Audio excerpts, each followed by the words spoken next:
7 o'clock in St. Louis, you're listening to TMA. It's 101 ESPN and the TMA STL YouTube channel, where Jake Reynolds is welcoming us this morning in the Michelob Ultra YouTube chat. And how nice is that to have, Doug? That It's just comforting. He's a greeter, and he's a delight. Morning, boys. How about them doggies? Well, did something happen to the doggies last night? Doug! No wonder Channel 4 got beat last night in the old Sportsaroo. They call that the old Sportsaroo? When we go 2-4-5, it's like we're all in the cage match together. Rich Gould not being in the cage match at Channel 11. Frank's got to sit down. He's doing some hit and run. But we had highlights, Doug, of the doggies because they played in the U.S. Open Cup. And they were playing Omaha United or United Omaha. We're all taking steps back. 2-zip final. Took a while to score some goals. I would say 2-0. All right. Well, I'm new here. Okay, we got a couple. They got a couple. Won that U.S. Open Cup match. Martin, now that you have been, I would call it, made awares of the Busman special pace of play, and you were down there yesterday with your buddy Sharky in from San Diego. You were in the TMA group chat making the observation that things were moving along at a rather brisk pace at Busch Stadium. It really is a thing. I told my buddy, Paul Sharkey, I said, this game is going to fly. He said, well, how do you know? I said, this game is going to fly. And Sonny Gray had a 2-zip lead. I don't know if it was the 4th or the 5th, but he walked a couple of guys. And I seriously think the Pirates bench was like, oh, come on. Like, throw some strikes. And not only that, but their guys just keep swinging. And one of their pitchers, I forget what inning it was. I was very closely monitoring the game. Sure. He was in trouble, giving up runs, and I thought, boy, this is when the pitching coach would normally come out. And I swear to you, they skipped a mound visit just to keep it moving. The Pirates are awful. The Cardinals are soaring. There you go, Doug. 5 in a row. 500 for the first time since 9-9. But that game, flying by. What was it? I don't know the official time. You sent it in the group chat. I think it was 2:17. Well, that was my guesstimate. Oh, I'll try and get the official word for you. I remember back in the days when Gibson was dealing in the 60s, early 70s, they'd play games sometimes less than 2 hours. 2 hours and 17 for yesterday. Yeah. Attendance 27,453. Martin, you were there. What would you say the attendance was? I'd say about 19. I go a third off, which I actually said to the Bill DeWitt. He said he thought that was too high. But I think whatever they announce, I usually slice off about a third. But yesterday, it was a beautiful day. Glorious conditions It for was players. perfect. And it was good baseball. Our friend Vic Scott circling the bases. He said he'd never scored twice in a game from first. That was fun. On a base I love hit. watching that. Do you know the Pirates have now been shut out 8 times already this year? They hate scoring runs. They absolutely deplore run scoring. And the Cardinals, bless their hearts, lead all of Major League Baseball in batting average. How about that? 260 team average, #1 in baseball. Didn't think we'd see that. And how about Mason Wynn? Remember, he was like 0 for the season. Yeah. Like 260, whatever it is. It was fun. They were running the bases. Sonny was dealing. Mason Wynn, this dude be bussin'. There you go, Doug. Bussin'. Dude be bussin'? That's right. Yeah, what don't you understand? Oh, bussin'? Jackson, you are our 27-year-old representative. What can you tell Doug about Mason Wynn and the dude being bussing? It's just kind of like it's a positive thing, you know, like, oh, he's bussing, you know.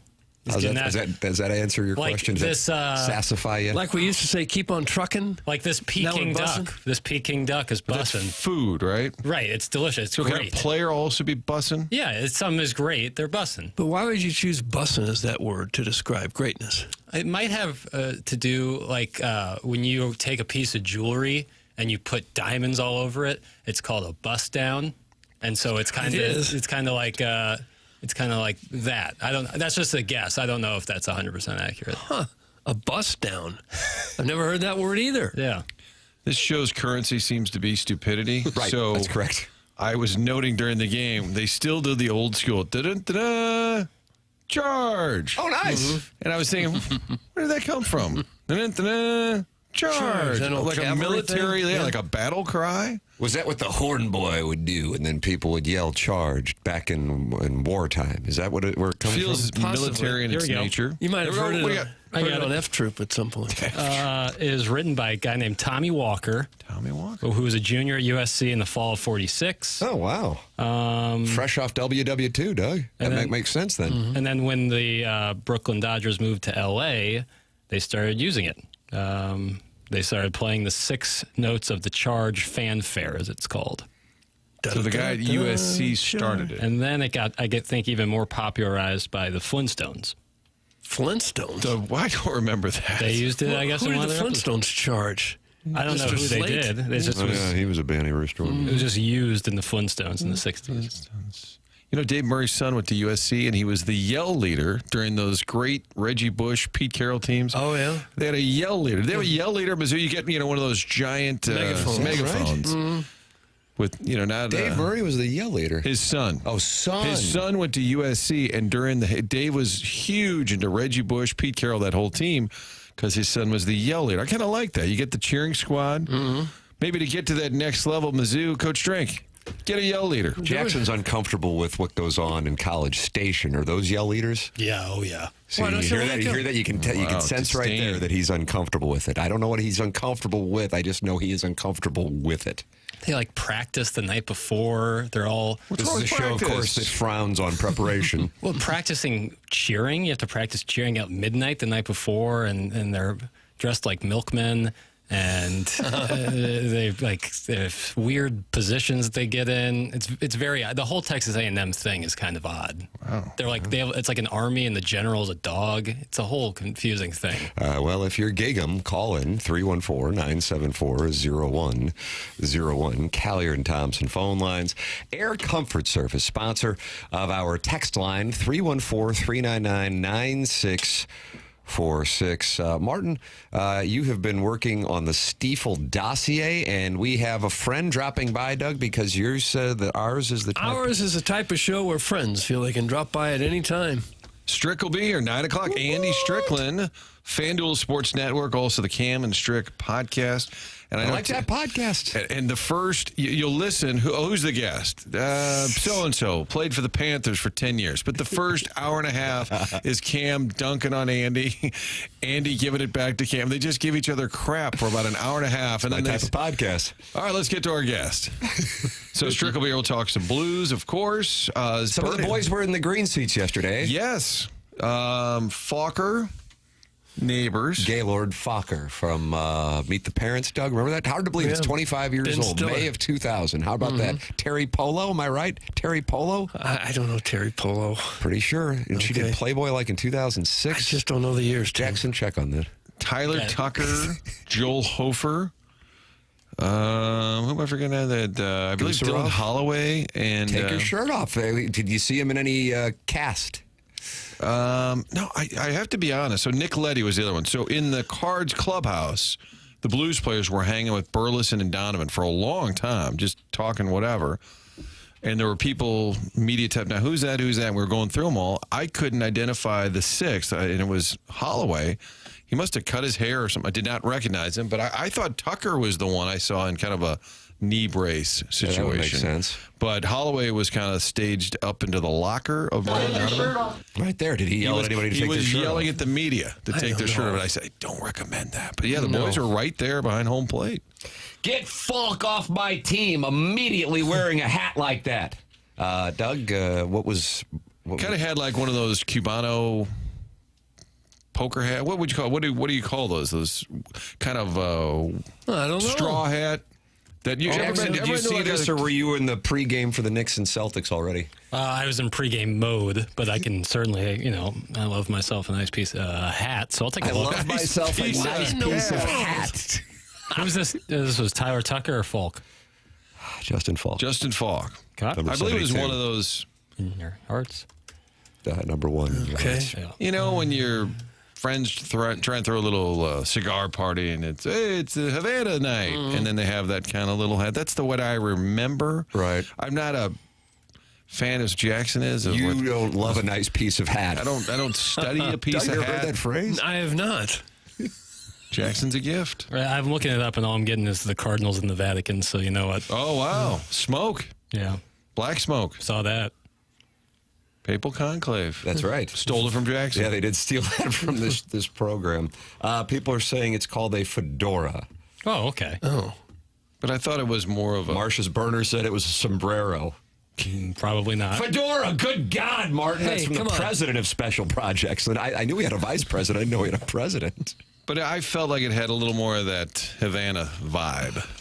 Guys, it looked like Bob Bassett and Steve Duchesne were in the row behind the guys. That's not getting talked about enough. That's from Alan Dadeville. DBA 0 days since yanking it to Lindy Ruff. Oh, Lord. Lindy Ruff, of course, ranked number 1 on Jackson's annual ranking of the hottest NHL coaches, which alarmed the Fast Lane's Jamie Rivers. How did the topic come up? It's a great question. Well, I had already done college football coaches. Of course. And How I did that think come up? managers. I don't know if I did managers, actually. But then, so naturally, the next move was to then rank coaches in the NHL. Okay. I'll probably do it again. When's that week the ESPYs are on? When no sports are on, I'll do it then. Oh! I'll do it then. Is that They call it Producers Week. What's up? They called it the Producers Week? Yeah, he's got to This earn your week, keep. our Mount Rushmore Got to earn your of keep. sandwiches. Speaking of which, I hit LeGrand's last night. Fire. Yeah. I got to be honest with you. I need some therapy on this. I need therapy on a variety of things, but on this specifically, I ate 2 Legend Clubs. Wow. 2. Oh. And I got done, and the self-loathing, which is always present, was exacerbated by it. How big are these sandwiches? Not that big. They're not. In fairness, they're not that big, but still, for a tiny little boy like me, Wait, you're just a twink, gentleman. that's correct. Okay. To put those down, sweet mother of mercy, I couldn't believe it. And I wasn't impressed. I was disappointed. You have fries with it or anything? No, I go with the mustard potato salad. I think that's the signature potato salad. Oh, you're going to make a potato famine joke about what my family went through 180 years ago? Their potato salad's awesome. That potato famine, Martin, it still bothers us.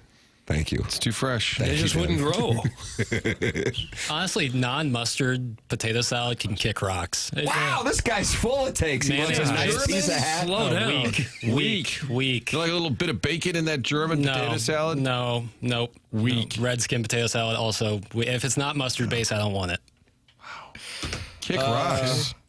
Hold on a second. The recovering alcoholic from Belleville and Webster Grove says, now, yesterday he said, Tim, you couldn't be more right. You're so smart, wise, and so well hung. Will you sleep with my wife? Gosh. This morning he says, you know who cannot spend time with my wife? Scott or Neil or PDDB and Dally, but Brian with an E can take a ride. That's from the recovering alcoholic from Belleville. So there's a lot going on in that text. Most of it I don't understand. A lot of it hockey. Yeah, Scott Arneal, head coach of the Jets. He was not happy with Jim Montgomery about a week ago, asking him where he got his MD from.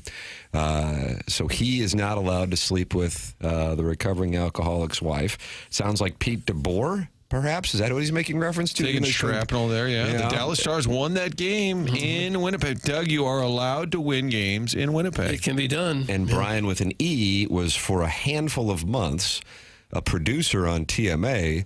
One of the signatures of being a producer on TMA is to just essentially take shrapnel and fall on the grenades for the hosts who are also jackasses themselves, but then you blame the producer because that's the way you do things. And it became clear when Doug, Jimmy the Cat Hayes, and I listened to Brian with an E's resume reel that he was more talented than us, and he would be going on to do bigger and better things. And sure enough, within a couple of years, he went to Dallas, where he works with the Stars. He is the Alexa Dat of Stars broadcasts on whatever the network is called in Dallas. But he can sleep with the recovering alcoholic's wife. Scott Arneal, Pete DeBoer cannot. Okay. So the coaches have been eliminated. It seems like kind of a small list of those who cannot. Poor Ashley. Yeah, I feel for that By the way, cow. did anybody watch that game? So in one of my... how many group texts do you have going? I bet you got a Marquette one. Yeah, there's a couple versions of the Marquette one. Yeah. And you have to be careful what you say because, Bill's on this one. Who's Bill? Bill, that father-in-law dotem? So in one of the group texts, people were talking about, I guess, the Leafs and the Panthers game, and I'm like, I can't watch it.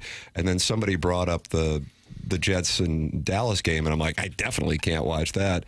And that was where most of the people in the group text were like, yeah, I can't watch it. So this morning, I woke up and I'm like, okay, I'm going to look at my Score app, the official app of the Degenerate, and I'm like, I saw Dallas won, and I didn't realize how much pleasure that would bring me. And I'm disappointed in myself for feeling that schadenfreude, because the Jets didn't do anything wrong. They just came back. If anything, you doff your cap. But I can't.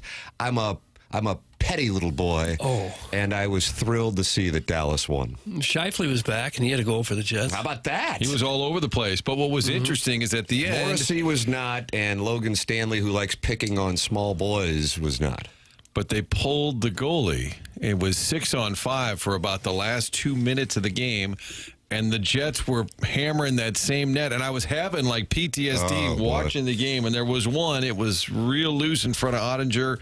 But somehow, some way, the Stars did get it done. A couple of times they iced it.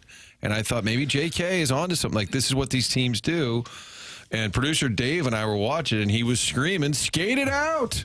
Skate it out. And you wonder if the Stars didn't watch the Blues-Jets game, but they were able to get it done. It was amazing how similar it was to the finish from Sunday night. It could be that it's harder to defend when you're the actual guy doing it than it is when you're sitting at home watching. Whoa. Well, hold on. I would have made that save. Right I think that's probably what it is. It's a lot easier for us to say it than it is for them to do it. What makes you think we couldn't play in the NHL? There's absolutely no reason we couldn't. Nice. Except lack of interest. Today. We just have a lack of interest in putting on all the gear. It's the issue. But to your main point, Tim, producer Dave said, I've never liked the Stars, but I'd like to see them win. Yeah. And I think that's kind of where we're at because we're just terrible people. Yeah, I think it's good to have that. I mean, my Instagram feed continues to have, because of the Hellebuck video of him getting pulled in Game 4, that for whatever reason I posted. I don't know. I wasn't even drinking. It goes against me being a GIF depot, as Jackson calls it on social media. And so Jets fans are in there trolling Blues fans. I was trying to watch the Blues press conference 2 days ago, Martin, and that you attended. And I had the YouTube chat up, I guess just out of habit from having the YouTube chat up here on TMA. And I would say about 50% of the posts were Jets fans, and they're just typing 1.6 over and over again.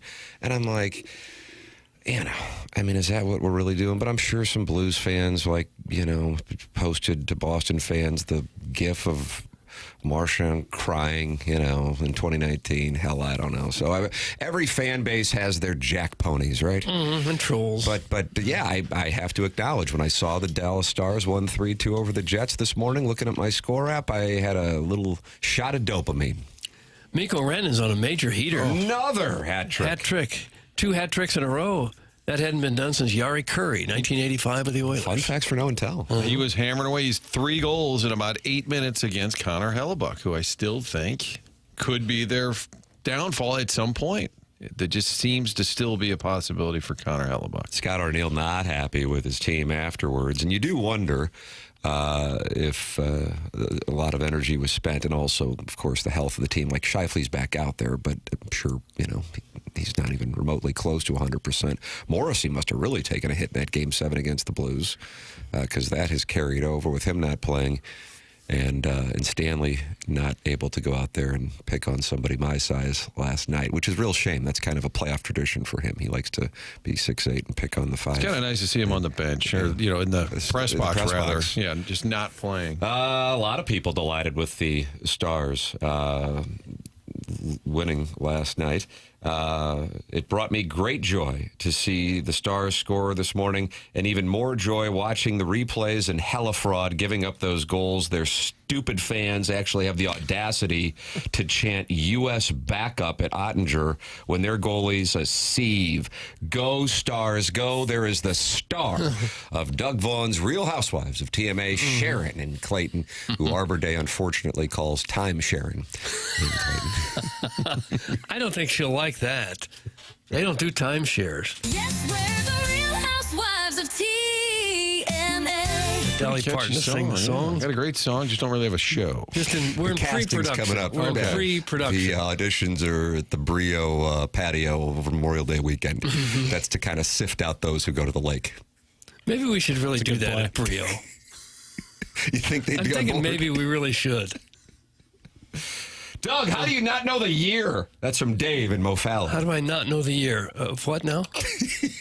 don't know. I just saw it, and I'm thinking, Doug just gave the Yari Curry stat in 1985, the oil. Right, I read it just a few moments ago. Craig Berube is up 2-0 on your defending Cup champions. Here comes the Chieftain, and that makes you happy. It does, yeah.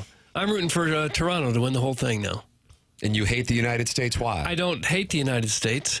I don't hate Canada either, but I do like Craig Berube, and I'd like to see Toronto finally get one. You're not still hopping mad about Kyprios? That isn't still bothering you? You're over that? I'm over That's it. interesting that you're over that, too. Yeah. Huh. Yeah, I think if I could pick from the Eastern Conference, it would be Berube. I don't even know why I would have any interest in the Capitals, Hurricanes. I know Jackson's attracted to Rod Brindamore. I think he was 3 on that list. Lindy Ruff, number 1. Toronto also has a goalie from St. Louis who's playing, Joseph Woll. So I'd go Berube there. And then what if you had Edmonton against Toronto? How do you do? Kind of enjoy that. Yeah. Mm-hmm. I kind of would still want an American team. Oh, yeah. Well, just because the Canadian. That's interesting because the texters say you hate America. Well, what are you going to do? That was like Tony Kick Soprano. rocks. But like, if it's 2 Canadian teams, then the Canadian streak or the drought is guaranteed over. You want it hanging in the balance. I still want that hanging in the balance. I Yeah. like that. You're right. As a narrative. Although McDavid is always fun to watch in the Cup final. Yeah. Or any other game. He's probably the best player right now, would you say? Martin? Connor McDavid? Yeah. It's always the same grouping when you go McKernan and McDavid. I guess Draisaitl has to be up there now, too, with the points that he scores. I'm guilty of a little trolling of other teams. It's not long-lasting or too hateful. One fun troll job, I will say, is the occasional dig at Edmonton fans referencing that the Oilers could probably use a speedy 25-goal scorer winger in a great young big defenseman that can skate, and both quite young. That's from Ian LaPerriere. And I did notice that there were some Oilers fans who were in the YouTube chat during the Blues press conference with the players and then Montgomery and Armstrong on Tuesday, Martin, because Oilers fans now hate the St. Louis Blues because of the Holloway and Broberg signings. And if we would have gotten the Blues versus the Oilers, sweet mother of mercy, Doug, the Western Conference Finals would have been a banny little rooster festival. They're still sore over that, huh? Because it was illegal? No, actually, it was by the rules. Yeah, I think They should be mad at their own That's correct. team. But here's a moment of self-awareness. I'm cheering against the Winnipeg Jets, as I found out when I looked at the app because I'm not strong enough to watch the game. And I should be mad at the St. Louis Blues, not the Winnipeg Jets. Like I said, all they did was come back. You got to doff your cap, but I can't. So maybe I'm irritated. I'm trying to watch the Doug Armstrong presser, and I just see 1.6, 1.6, 1.6, and I'm like, okay, I'm closing out the YouTube chat, which I think is something that Jackson's advocated for on this show for months. Would it ever cross your mind as a fan to go on another team's website and then troll them during a news conference? Would that thought even enter your mind? How much time do you have available during the course of a day when you get on other teams' websites and troll their fans? Wow, you during a decided news to conference? call out the incel community this morning. Yeah. I can't even imagine even having the thought of doing that, of being so bitter that that's how you would spend your time. Well, I wouldn't even Voids know need to be filled, Doug. today, if you were wanting to just poke the Jets fans, even though you'd have no right to in St. Louis, where would you even go? Jets.com? And just and hope they have a message board? Yeah. How do you even know where to go to, like, I suppose they mock have their fans? I think they do their media availability live on YouTube. So there's a chat underneath. Yeah, I think, or they just post it. I'm not Well, sure. I would watch during the Blues Jets series. I would watch their post game. Yeah, was it live or was it? Yeah. Okay. It Yeah, was. then Not they're but it good. didn't just like anything else. You can go back and watch it, but following games. Right. So what, there's Especially when we get commentary underneath the YouTube? Yeah. Yeah. If you want, I mean, you can always close it out so you don't see it, which is what I'm like. Okay, but I mean, you're in Manitoba. It's a day off. What else are you gonna do? Struggling to get out of Manitoba. So I guess you could go on their Twitter feed, too, and take shots at them. Yeah, whenever they post a final game score, that's when you go to the comments or the tweet replies under that. That's when it gets sweaty. that's when it gets sweaty. Yeah. Bunch of guys sweating. The Michelob Ultra YouTube chat on TMA, though, Doug, glorious. The overbearing youth baseball dad is in there. These guys change their names by the moment. The overbearing youth baseball dad is very active in there, I see, along with Lex Luthor and Jackson. Or was it Chairman Kurt, who's in Boston, by the way, today, was saying Lex Luthor used to be Deep Voice Dude, and Deep Voice Dude likes to argue with people in there about the NBA. All right. Yeah. Pro or anti? He's big-time pro. I kinda like and he that. doesn't like that we talk hockey because... It means that bot I paid for is working, working Hold great. on a second.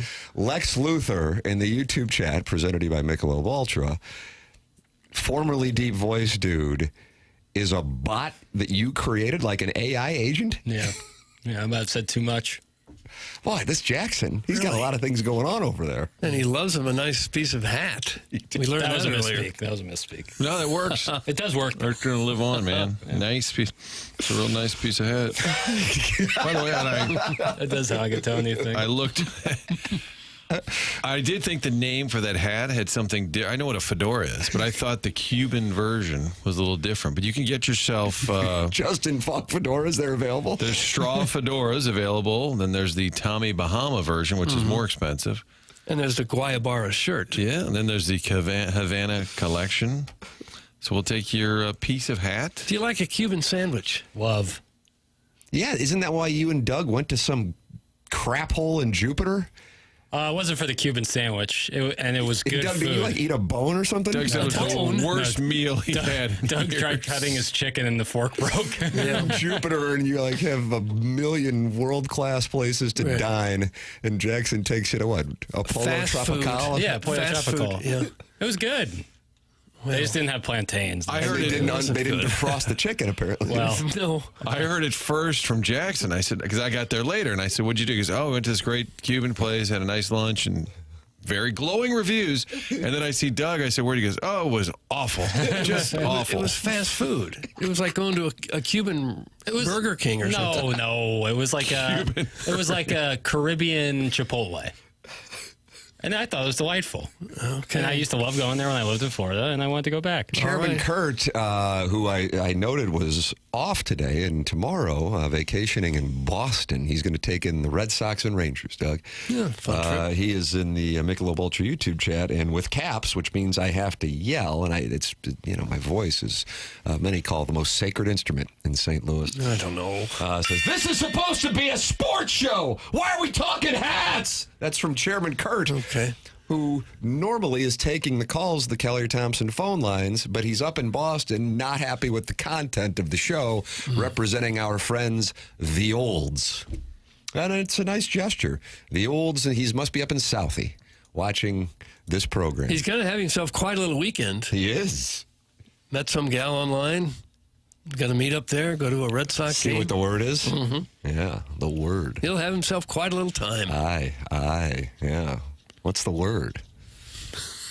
Must be a special little ass if you're going to go up there and, see if it's a Have a nice piece of hat. You're welcome to email in. Design Air Heating and Cooling, sponsor of the email of the day, the morning after, at InsideSTL.com. And on the Stiefel dossier today, ladies and gentlemen, I have Jackson Burkett with me, and he's going to tell you what is coming up on today's presentation. So we'll have Bernie Federko at 8:15, as we always do on Thursdays. And then Andy Strickland, as mentioned before in the program, will be stopping by, right? In studio. In studio at He 9 said o'clock. he's coming from his son's hockey, and I said, "Oh my God, it's." I hear tell his. I don't know how many you're close with Andy. He has a son. at least, Son, what? daughters, Okay. and one son, and Okay. that son was just in Toronto. His son's playing. got game. Yeah, Son got game. And it's not like he's running around doing that thing, talking about it. Maybe Cam told me. I don't know what the hell it is. But either way, yeah. So he was up in Toronto playing. but it's unbelievable how I'll say, you want to do 8? Oh, I'll be at the rink. How about 9? It'll be tight. I'm coming from hockey. I'm like, it's unbelievable. Kind of wonder if the kid goes to school. Is that you think it's a homeschooling thing? Staying with a family. He's got a over in billet Creve family Coeur. in Creve Coeur. Yes. My God, what an arrangement that is. So Andy Strickland in studio, design, air, heating, and cooling email of the day. The program's called The Morning After. I just got a finger raise from... and then at 9:30, Stephen Matz will be Friend on of the show. He is Stephen FOTS Matz. on his off day. And Martin, you love logistics, and they did not go to our nation's capital. We're traveling later today. Yeah, how about that? Yeah. I did talk to Vic Scott about joining us next week. We're going to try and line that up because he had a big old... I'm sure that's in our Cardinals corner. Yes. But that's on the Stiefel dossier. Great day by our guy Argo. So there it is. There's your Stiefel dossier here on TMA, presented to you by Brown and Crouppen, 101 ESPN, and the TMA STL YouTube channel.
Our boy Victor got blazing speed. No chance at second if he has his lead. Early got the bat to get it done. There's no stopping number 41. Hell's bells coming in stopper style.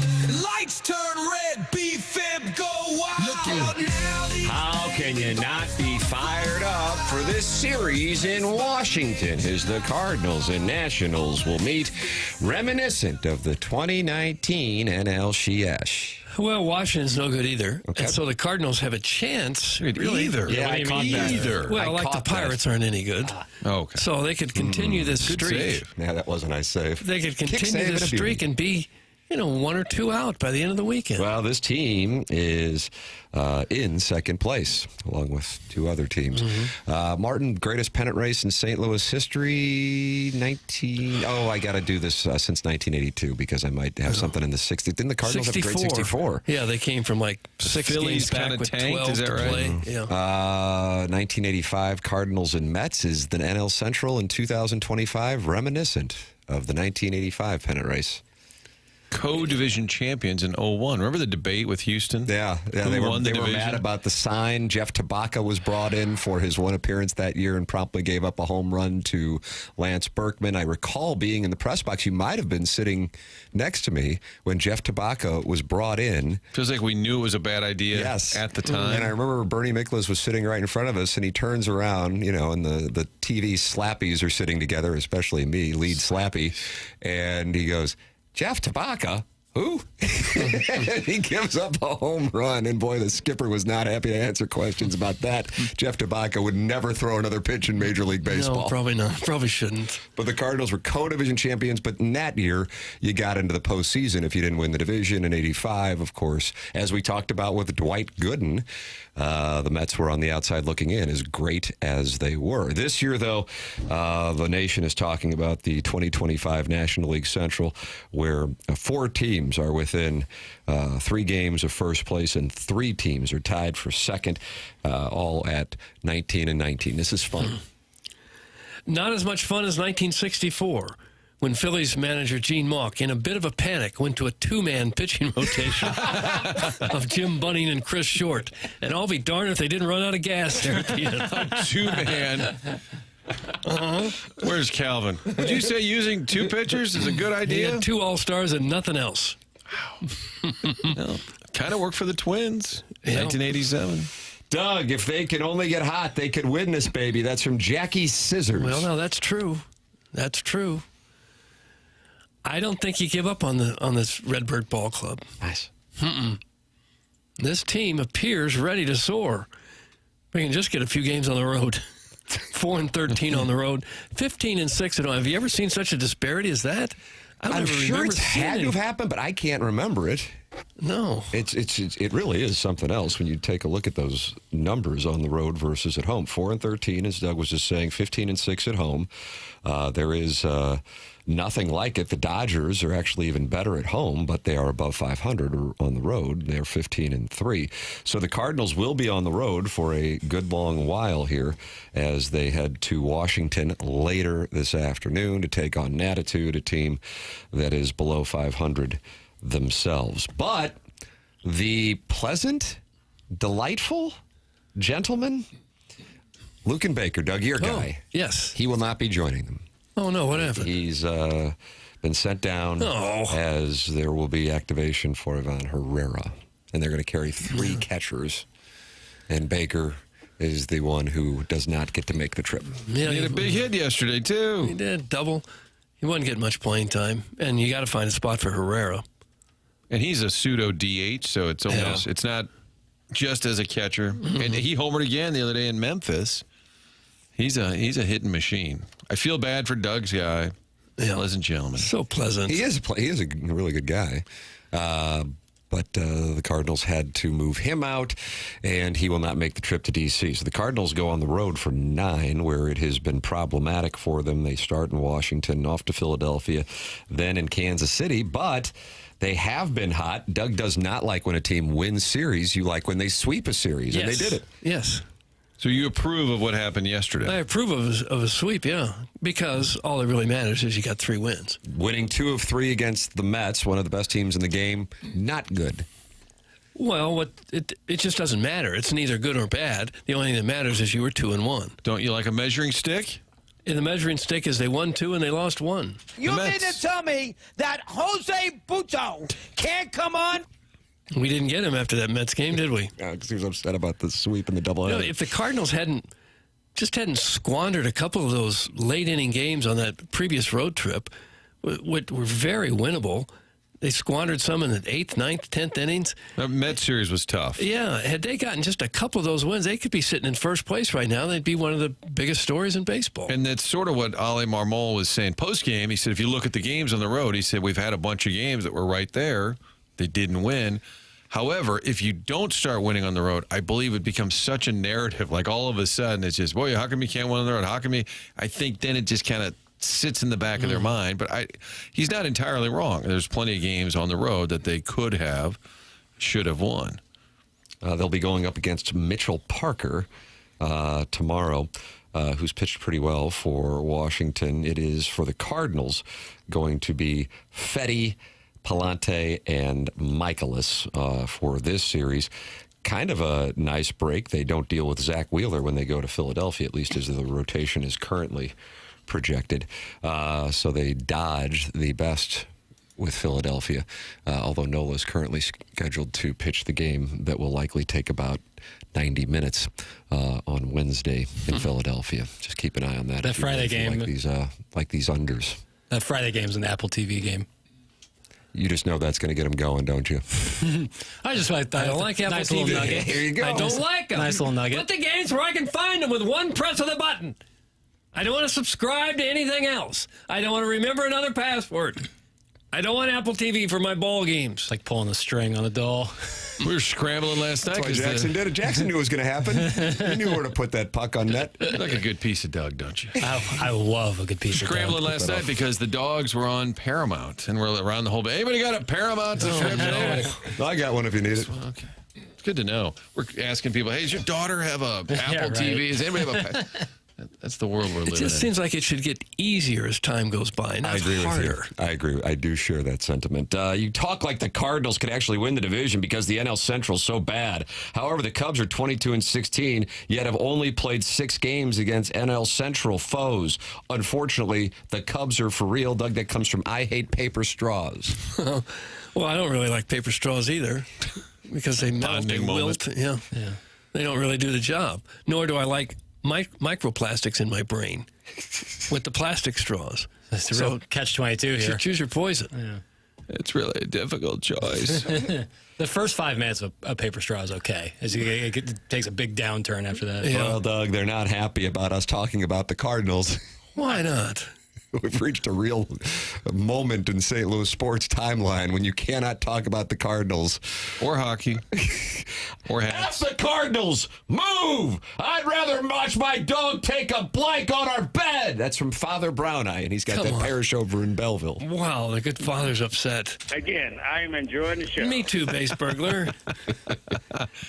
You know, Mr. Market. I may be earning my rights holder merit badge here, but when you look at the Cardinals' starting pitching, it's been pretty good. You look at the way they're hitting the ball right now. There's no reason why they can't contend for the Central Division. The Cubs aren't the 27 Yankees. They look like the best team in the division by a considerable margin right now, but sometimes that changes on a dime. You don't know.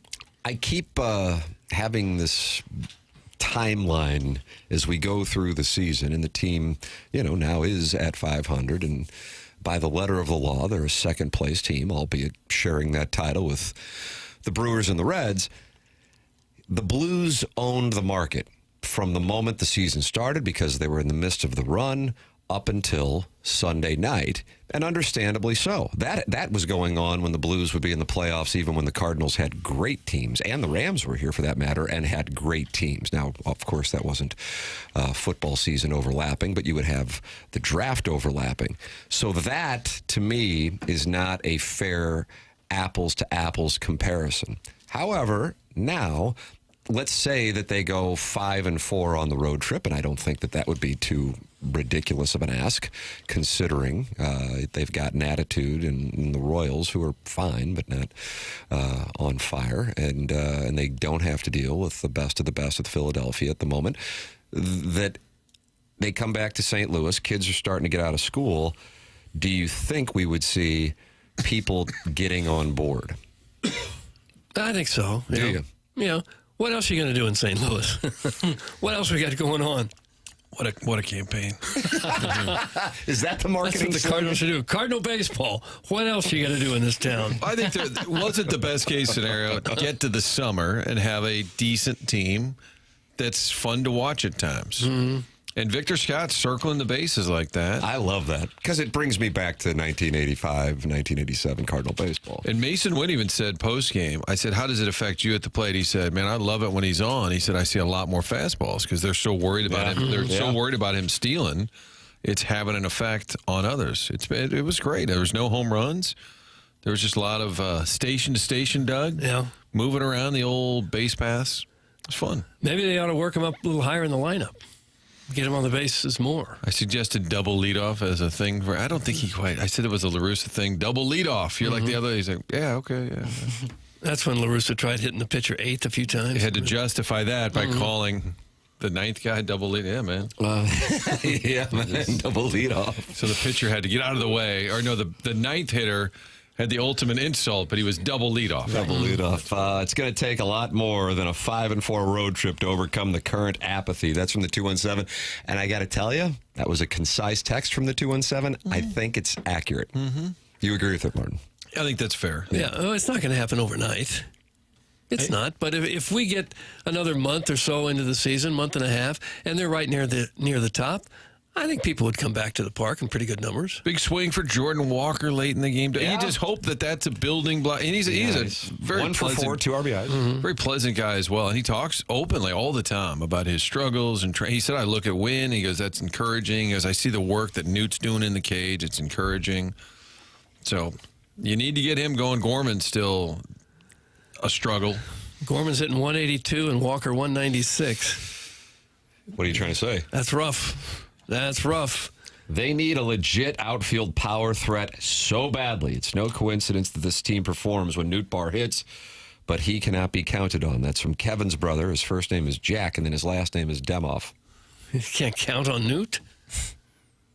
Newt's been a darn good leadoff hitter. Yeah. But they really good. haven't had a outfield thumper since Holiday, right? I was about to say, I would say Holiday. Ozuna. Because they brought in, Ozuna passing through. O'Neal I had guess a big year. a consistent Yeah. outfield threat. I could take my family out for a decent dinner at Ono Pizza for less than all the costs associated with going to a Cardinal game. I'm out. That's from the Hunchback of Long Castle. You know, I know it's difficult, like with kids and stuff, and I'm not holding rights here, but like there are like less expensive ways to go to the Cardinal game. Like if you were to take the MetroLink, get a cheaper third-party ticket, and It's you a can one-stop robbery center.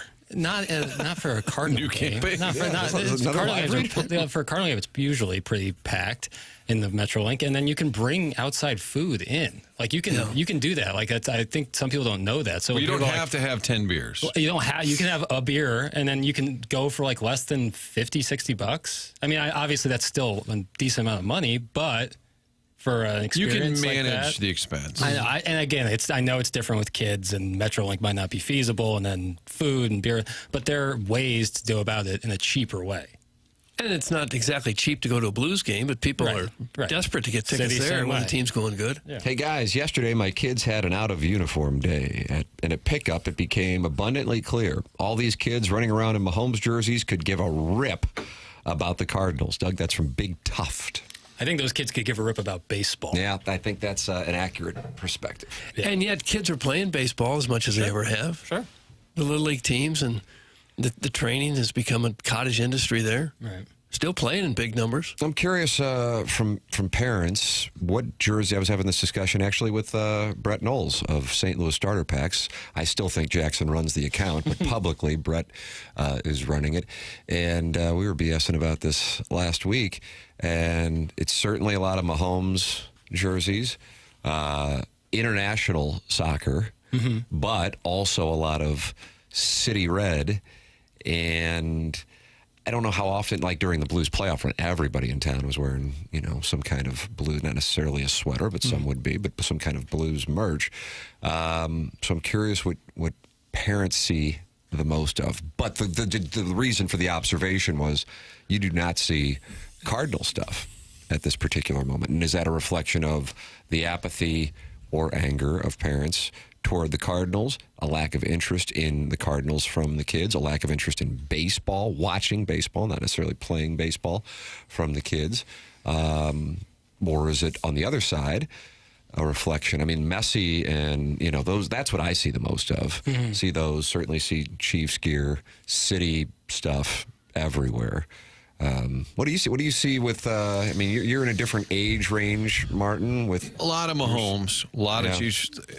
I think the international soccer has cooled a little bit, but City SC, even Carolyn Kindle has said, I knew the city would love the team and that they'd show up. She said, I didn't think it would take over in terms of the wardrobe, the fashion around, and maybe people just like the look and the color. That's part of it. I would say Mahomes for sure. Chiefs a fair amount, but I think the Cardinals is way less. It used to be everywhere. I do get a kick out of the occasional person wearing like a Rams windbreaker or something. It's 20 years older. But I think the kids, I think baseball is a harder sell. If you offer, this would be a good parent question. If you had tickets and you said to the kids, and your kids are, let's say they're 8 to 18, Blues, City, Cardinals. It might go Blues, City, Cardinals in terms of, hey, I got tickets. I would agree. It's kind of an age thing, too. I would agree with that. There's just so much more energy at those games than at a baseball game. Oh. And I don't think you can underestimate the importance of having a superstar on your team, because the Cardinals have had that for decades. They had Musial and Gibson and Brock and Ozzie Smith, and then a little bit later, McGuire showed up, and then Pujols was here. And you really had a building block. You had that big star that kind of everybody had to see. Everybody wanted to see him. Mahomes is that way with Kansas City now. You get a big superstar, and it can really galvanize a fan base. And the Cardinals just haven't had that for a few years. It's not the only answer, but it's part of the equation, I think. The Coral Courts Cowboy says he has diagnosed the problem. It is simple. The kids are missing out on the best show of all time, This Week in Baseball. He says the reason baseball is not popular is This Week in Baseball. Oh, with Mel Allen. This Week in Baseball. That I was used to watch that all the time. Oh, I had the baseball bunch with Johnny Bench, and Tommy Lasorda was like a wizard or something like that. Yeah, I remember that. Oh. And then Ozzy became part of that show, That's right. That's right. Johnny Bench got a big contract selling spray paint. Remember that? Oh, yeah. He'd spray paint the bench. No runs, no drips, no errors. Mel Allen was the one who called Yankee games with Scott Rizzuto. Scott Rizzuto works on the Riz Show. Phil Rizzuto. He also is on Stupiracy and Spread Zone. Yeah, my bad. Phil Rizzuto. How about that? It's a Freudian slip. My I'm going to apologies. text Riz and let him know that he's on the Yankees, Colton. My bad. It happens, right? It does. But the nice thing about this show is if somebody makes a mistake, we blow right past it and don't Right. call attention to it. Right. Never happened. Because the Still rest of getting us are texts about perfect. the stupid hat that Justin Falk was wearing. Not stupid by him, but by me. And everybody, it's a fedora. What I was looking for, somebody finally answered and said a Panama hat. That's what I was thinking. But you're right, Jackson. Nothing is ever let go of. I think kids are fed up with Mazalok. That's from a bad coach.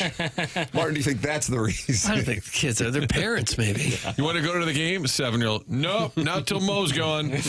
Good morning. Former Rams fans who are now Chiefs fans are the worst people imaginable. That's from Severo the They're Goblin. not. I think it's a They're character. not. It's a character flaw. I don't know. We don't have a team anymore. Okay. If you're huge into the NFL, you want to have a team to root for. For a lot of people, their team is now their fantasy team. Yeah, but for others, their team is now the closest team that happens to be one of the best teams in the league. You think I could sell some Southside Seaman jerseys? I doubt that. The Colts are technically closer. I think we didn't. Didn't we do the research on that? That's correct. So we should be Brian Henson fans, and I am. I am too. A lot of Anthony Richardson jerseys these days that drop off. He either is or isn't the starter. If the Cardinals put Tim in the dugout or in the broadcast booth, it'd be the hottest ticket in town. That's from the recovering alcoholic from Belleville and Webster Groves, who announced that Scott Arneal could not sleep with his wife. Doug, I made reference to Scott Arneal being a Banty Rooster following last night's Winnipeg Jets loss, which surprisingly surprisingly delighted me and apparently a number of other listeners who are now Dallas Stars fans because of the misery of Sunday night. We will have that. We will have Bernie Federko coming up. Andy Strickland in studio in the Marcana Evergreen Wealth Strategies 9 o'clock hour. Stephen Matz joining the program, and the Design, Air, Heating, and Cooling email of the day, the morning after at InsideSTL.com. That's your Stiefel dossier here on TMA. James Carlton is a longtime sponsor of this program and the Tim McKernan Show podcast, and he's my insurance agent. I recommend him wholeheartedly to the audience. Do you have a child on your insurance who is not 25 yet but is driving? That is where James has found with the TMA audience, he has been able to save people a lot of money. Give a call to 314-961-4800. And during business hours, you're going to talk to somebody right there in Webster Groves in the office. And there's a very good chance they're going to be able to save you money on a wide variety of elements of your insurance policy. Did your insurance go up year over year? Many people would answer yes to that. And James Carlton can save you money. 314-961-4800. Go online at carltoninsurance.net. He's my insurance agent. I wholeheartedly endorse James Carlton and his team at the Carlton State Farm Insurance Agency in Webster Groves. Great guy and runs a wonderful business as well. carltoninsurance.net. 314-961-4800. You're welcome to text in to the Air Comfort Service. Text inbox 314-399-9646 and talk it over with other TMA listeners on the YouTube chat. 244 friends have gathered, and it's fun. Percy Blumpkin's talking to your only ND listener. What is ND? Notre Dame? Fighting Irish? Our only ND listener. Joe Theismann North might be Dakota. listening. It could be North Dakota. Henshin's got there. Was Henshin South Dakota? South. Thank you. He'll call in and talk about that and the Colts, along with Bernie Federko, Andy Strickland, Stephen Matz, all coming your way on the Stiefel dossier. It's TMA, presented to you by Brown & Crouppen on 101 ESPN.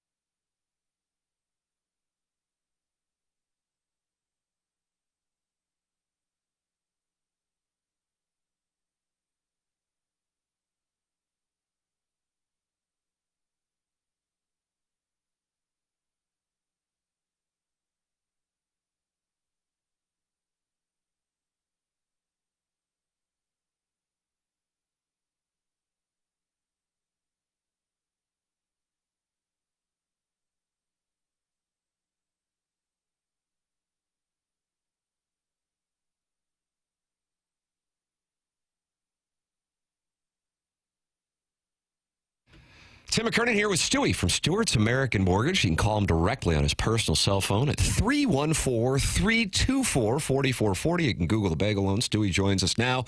And some news yesterday with the Fed. Stewie, what do we got?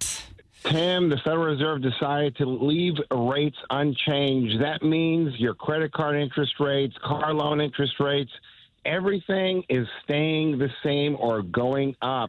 Now, I bet you if you take 10 people and ask them how many credit cards you have and what the interest rates are on those credit cards, they won't be able to tell you. And let me tell you, 25, 30, 35%. There's no ceiling on those credit card rates. They keep going up and up and up and up and up. And if you keep making the minimum payments on those cards, they stay there. Those balances don't move. They stay there forever. Be smart. Consolidate your debt into one mortgage.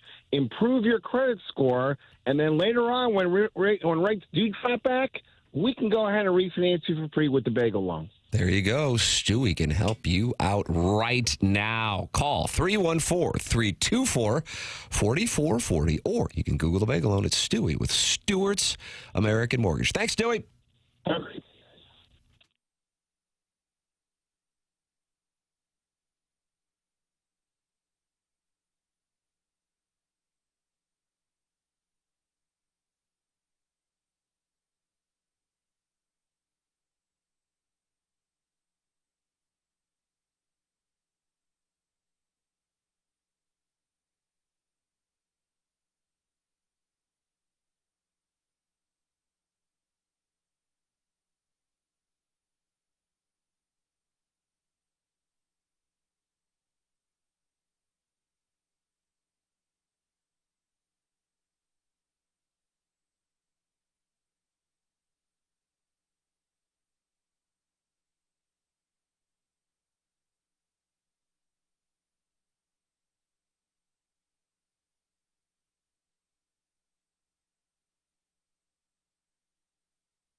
This is Action Jackson with a Sports Center update. It's driven by Johnny Londoff Chevrolet and Johnny Londoff Autoplex. The Cardinals win yesterday, completing the sweep of the Pittsburgh Pirates. Make that 5 in a row for the Redbirds. That's 5 in a row, Doug.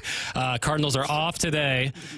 Back in action tomorrow as they head to our nation's capital to take on the Nationals. That's at 5:45. First pitch on Friday with Eric Fetty towing the slab for the Redbirds. This is their Sports Center update driven by Johnny Londoff Chevrolet and Johnny Londoff Autoplex. See them at Londoff.com. Chevy, together we drive. Are you kidding me?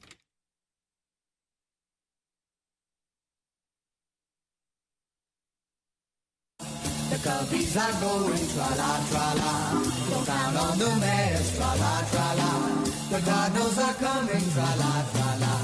The Cubbies are saying the flag's in the bag. The Cardinals are winning, it's too soon to brag. But when it's all over and October's here, Alberta will win it, 'cause this is our year. Look out because we're swinging our clubs. Beware you mess, don't make any bets. We're drinking a beer, 'cause this is the year. The Cardinals are coming. Tra-la-la-la-la-la. Jazz flute. There it is. Well, they were playing it at Busch Stadium yesterday. The Cardinals are coming. Tra-la, tra-la. These birds are younger, Doug. They're soaring. They are flat out soaring. Unfortunately, for those of you listening to the Sports Center update, you heard they won 4 in a row.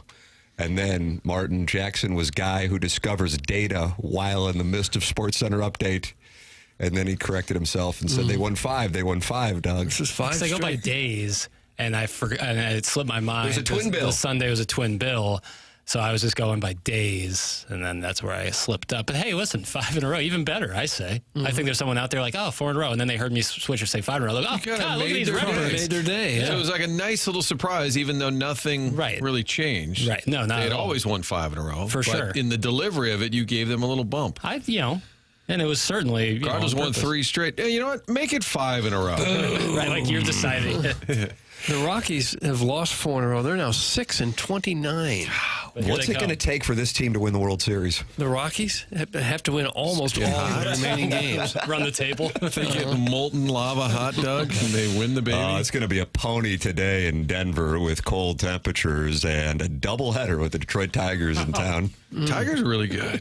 They can rake. That sounds like a sentence you'd have to serve to go to a doubleheader on a cold day in But it's Colorado against Coors, Detroit. okay, cold weather, yes. But on other days, you go to that Lodo for sure. or Yeah, to Coors yeah. Field, maybe that's their selling point. Guys, have the Cardinals lost since Gruden visited the room? No.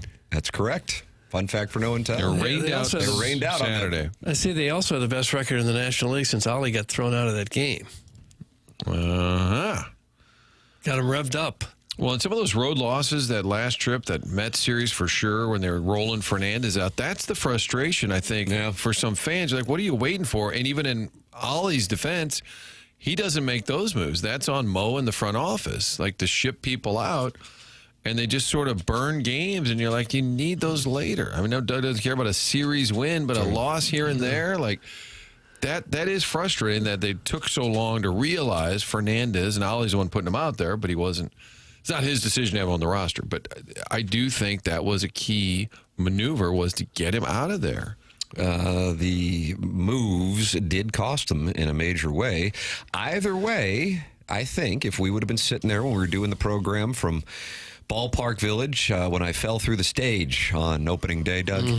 And yet you still hung in there and did the show. Yeah, I know. Doggone it, I was looking for a compliment there, and I'm glad I got it. I noticed the lawsuit must have been settled. I walked by there yesterday, Doug, and it says, "Welcome to McKernan Shark Bar." That's correct. That was a fun acquisition for the Tam Avenue Capital Partners. That if we would have said 38 games into the season, over under on wins, I think we probably would have said less than 19, right? Probably so, yeah. So, Yeah. you know, but as we were observing, this market was captivated by the Blues, their charge into the playoff series against the Jets, which, if I'm not mistaken, was 15 days, so half of a month. And now the Cardinals have the stage. So what will they do with it? They now leave town. make a run. I mean, listen, it's not like the Phillies are on fire, but they're obviously a good team. The Royals are 6 games over 500, and Nationals are a few games under 500.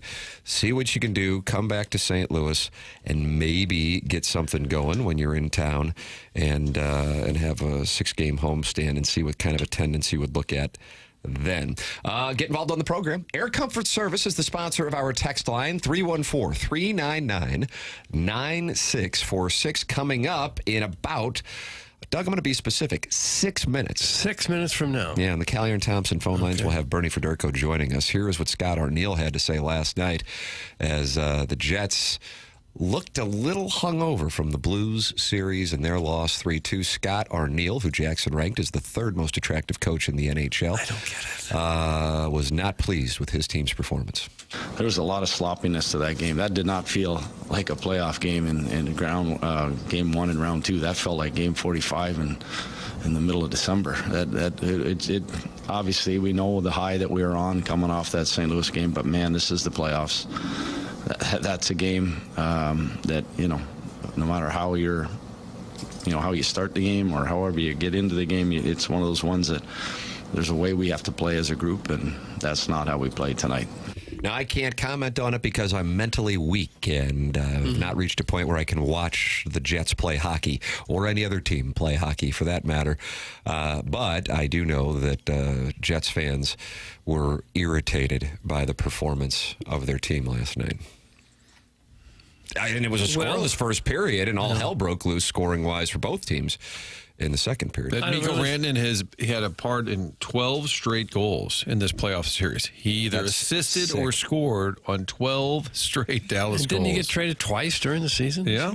Carolina had him. Colorado, Carolina, Dallas. Hello, friends. He might have been the difference for Colorado if they'd held on to him. But I don't feel a bit sorry for these Jet fans. No, I don't. Okay. They had their moment, and that's going to be it this year. Most like Jamie Rivers yesterday said what when we asked him what the Jets' prognosis was for the Star Series? He didn't like their chances. He said they're going to wipe their ass. Yeah, that's right. I didn't want to repeat that. That's where I come into play. All right. I'll go into the corners. Okay. I'll be your Nathan Walker. Hey, Action Jackson, my boyfriend Brian listens to the show every day, and you are his favorite. Can you give him a shout-out? Tell him hello, and that I love him. We love the show. That's from Becky. Oh. Okay, Beck. I didn't think it was going to be a female. To be honest, it was going to be like It isn't. Bill. Yes. It isn't. Hello, It Brian. Hope you're having a wonderful Look, day. you see, he just doffed his cap. And Brian, Becky says she loves you. My gosh. So I hope that. It's almost like a cameo from Jackson. Yeah, it was for netting. Yeah, I'm not even getting my beak wet here. So shout out to Becky and shout So out to it Brian. sounds like you're not happy to do that for free. No, I am happy to do it. Don't get used to it, but So you don't want all these ladies who listen to the show to express their love for their gentlemen callers via you. right. I don't want to be the conduit, or I will be, but for a price. The Jet crowd was quiet. It was like a regular season game watching that. That's from the Dover Soul. You do wonder how a team comes off what is, the signature win in franchise history and carry that emotion over. They also, I think we have to be honest here, even though it seems like many St. Louisans are bonded by their dislike of the Jets after what took place. That is not their full roster. They did get Scheifele back. Stars got Robertson back. But I do think there's the hangover, people who, like Rory McIlroy, what will his performance be next week at Quail Hollow, a place that he has dominated in his career? Is there still a Masters hangover? Is he going to be, he's Rory McIlroy, he's going to ratchet it back up. Like I said, too mentally weak to watch the game, but Jets fans still populate some of my social media, Jets writers, and they're just like, wow, this team is dead tonight. And well, they also played 36 extra minutes on Sunday. Nearly 2/3 of an extra Almost game. game 8. Maybe that team needs Logan Stanley to pick on the equipment manager of the Stars. So maybe they need to dress The him. assistant PR director, Stanley, just bumps him on the way to the Grabs ice. the mascot by the scruff of the neck. Can you imagine a guy skating over to your bench and start pointing out players? And so, no, not you, not the defenseman. I'm talking about the stick manager behind you. I want a piece of him. Oh, that's right. Bernie Federko will give us his perspective on the festivities. That's coming up. Andy Strickland in studio in the 9 o'clock hour. Steve and Matz Matz is on the Stiefel dossier and the Design, Air, Heating, and Cooling email today, all coming up on TMA 101 ESPN. The show is presented to you by Brown and Crouppen here on TMA and the TMA STL YouTube channel.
It's TMA 101 ESPN Fisher Window and Door Store, 8 o'clock hour, and it is our pleasure to welcome to the program the Hall of Famer, Bernie Federko. Morning, Bernie. Morning, Tim. How are you? Well, I got to be honest. I'm still not doing well from Sunday night, and that's kind of pathetic, but I need to be transparent. I'm curious for you as somebody who actually played the game, and of course you were there with Alexa following the game, how that hit you, and 4 days later, what you think about it.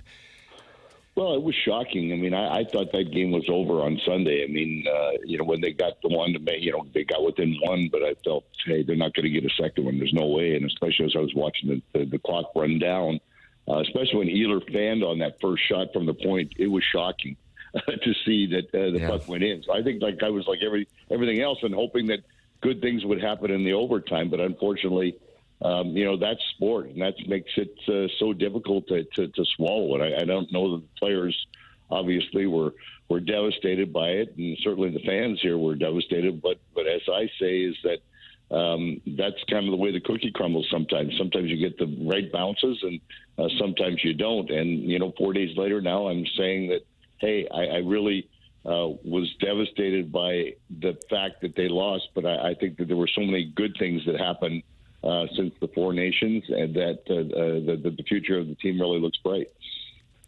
Bernie, is there any downside at all for the Jets? Can they get so emotionally jacked up after a win like that they're maybe not ready to play the next series when it rolls around, having had their big franchise moment? Yeah, Scott Arneal last night said it looked like they played like a game in the middle of December.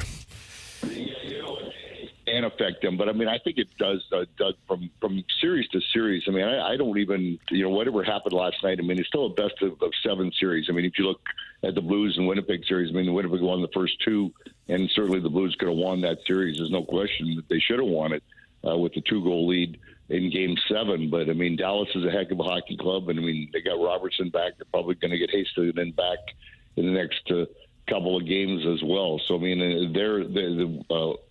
you've got Rantanen on your hockey club, and again he showed up last night and scores 3 goals.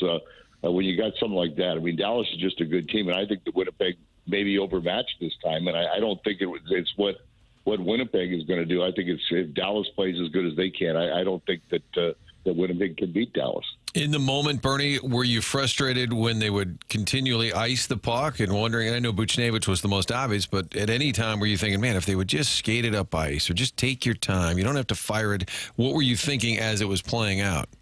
Martin, I've always thought that way, and yet, the things have changed so much. I mean, in our day, and I hate to keep going back to that. I mean, if you ice the puck, I mean, it wasn't like it is today. When you ice the puck, you can't make a change.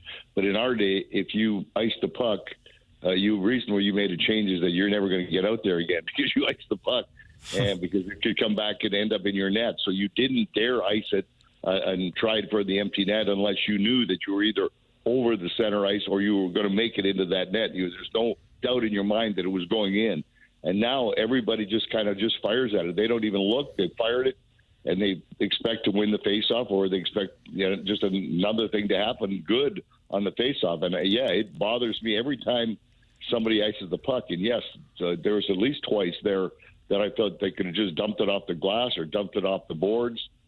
Take your chances that way. You don't want to have another faceoff, even if you have the best faceoff guys in the league. They're not going to win every one of them, and it sometimes comes back to burn you. And I was concerned too because the Blues, 5-on-6 this year were terrible. I mean, a number of different times they gave up a goal when the other team pulled their goalie. So I mean, I was not comfortable in this one, but I did feel though I was pretty comfortable after they scored one, but there's no way I figured they were going to score the second one, Winnipeg. So I hate that when the guys like puck trying to shoot it at the empty net. If it's not a certain thing, and if you got space in front of you, chip it behind. Don't fire it at the empty net. It's interesting you say about the change, because one of the reasons Jim Montgomery said he didn't call timeout is he didn't want them to get some of their players off the ice because he thought they'd been out there a long time. And he did say he thought about it, though, like take a timeout, kind of redo the strategy with everyone and kind of reset. And that was one of his regrets he mentioned the other day. Yeah, and I would agree with that. I mean, they're always concerned about, teams are tired, and you had your best players out there trying to score goals, and they're tired now, so you may as well your team is tired too for the most part. I mean, you can make the change with your guys, because if it's an icing, you still can make the change. The other team can't because they iced it. Or I should say, they can make a change if they want, but they're not going to. They're going to have their best players out there anyway. But to me, if you feel that you got some tired players yourself, it doesn't matter. Get the timeout, and at least everybody's rested there. At least you can make some more instructions. So I would agree with Monty when he said that. I heard him say that, and I agreed with that. Maybe in hindsight, you should take that timeout. Go over what your plans are again, and even if they're going to go over their plans anyway, I mean, it's still, at least everybody is thinking clearly because no one's fatigued. You were part of some teams that suffered heartbreaking series defeats. How long does it take to get over that, to where you can start playing golf again 5 days a week and have some confidence in your short game? Pretty specific. There is never confidence in my short game, so I don't know if you're asking me that. But you know what? The guys are. I mean, the whole thing is that you really don't get over it because you won't get over it until really the Stanley Cup final is over, because now the guys are at night are watching hockey. I mean, and they feel that they should still be there. And, certainly there comes a time where you can't do anything about it. And, it should be that time now, but I think it's always going to linger a little bit. But I think everybody understands they got to move on. And even what Monty said the other day, the guys need to have a good summer, get some rest, and this is going to be fuel for next training camp. The way this season ended, and I think they all know that. Hey, they proved that they can play. They proved that they can compete. They proved that they have a new culture here in the locker room. As they keep talking about it, they've got that. They're ready for the next step. So I think that they're all going to be excited about coming back to training camp. Bernie Federko is our guest here on 101 ESPN and the TMA YouTube channel, where you can watch the program. We were talking about it in the commercial break, trying to figure out if there was a loss that you experienced in your playing career that would have been somewhat comparable to what this group of St. Louis Blues experienced. Is there one that you look back on and go, man, that was a rough one? You know what? There's a couple. I mean, I think Game 6 in New York against the Rangers in 1981, we were down. We got back within a goal and ended up, losing that game, losing that series. That was the year we had that great season. They had 107 points and ended up. That was the only year that everything was 1 through 16. There was no divisions or anything, and we ended up with the second best record in the league, and beat Pittsburgh in 5, and then we were against the Rangers, and we lost Game 6. And I think that was really kind of a devastating loss because we really had a good team. We felt that we could win that game, come back to St. Louis, win Game 7, and we're in the third round. And then of course, after winning Monday Night Miracle in '86, going into Calgary. And, we were down 2-0. We tied that game, or got to 2-1 on a power play late. We pulled our goalie, and that was devastating because we thought, gee, we can get one more. You never know, we'll be in the Stanley Cup Finals. So those are kind of the ones that hurt the most. But I mean, I think the one in Calgary, at least the sting wasn't there as much because we had got to Game 7 and we were so close to getting to the Stanley Cup Final, and that would it hurt, but at least we knew with the team we had was not. It was Harry Hornest. We didn't have what you'd call a powerhouse team. We felt pretty good about ourselves that we even got that far. And Bernie, when you look at this team, you've been playing hockey your whole life. What do they need? What's that missing element? We talk a lot about the young players, the emerging core, but what do you see as a missing piece if you're talking about winning a cup? You know what? I think there's a lot there. I mean, Holloway was obviously really missed. I mean, I think that you need to have 3 solid lines and then a good checking line. And I think that when you look at what the Blues done, that fourth line has been an unbelievable checking line, energy line, whatever you want to call it. Whether or not they signed Faksa, but I really, the way Faksa, Walker, and Torpchenko played together was unreal. And now, with the kids coming up, I mean, if Dvorsky can play as a second line center, Braden Shen can play wing or center. So, I mean, he's so, versatile that way. You add another, it would be nice to see another kind of like a power forward come in. Snuggerud can score, but it'd be nice to have some size, a big guy like Rantanen on the wing that can score. I mean, I think that would really, really be a factor because, the Blues don't really have that big guy there, big power forward. And then I think, with the defense, they're getting older. It would be nice to be able to find another, kind of if you want to call it, kind of a scoring offensive guy, but that's got some size like Broberg does. Another guy in that mold, and then obviously, you got to have a little more depth, up and down the lineup if you have some injuries. But they're not that far away. I mean, with Bolduc, if he turns into a 25 or 30 goal scorer, which he certainly can, and it looks like Snuggerud can do the same thing. You got Thomas is another year older, and so is Kyrou. There's a lot of strength on this team. So Doug will make this team better. He knows what he's doing, and certainly, with this being his last year, I think that him and Steiner will really be excited about putting something together, back for next season. It does seem like they found their coach for the long term. Doesn't Montgomery seem like the perfect fit here? Yeah, he does. Monty's just, he's a fun guy all the time. He's very serious when about the game, but the way he treats the game. He uses a lot of humor, and the guys are relaxed because of it. So I can't say enough about what he's done. He brought the team together.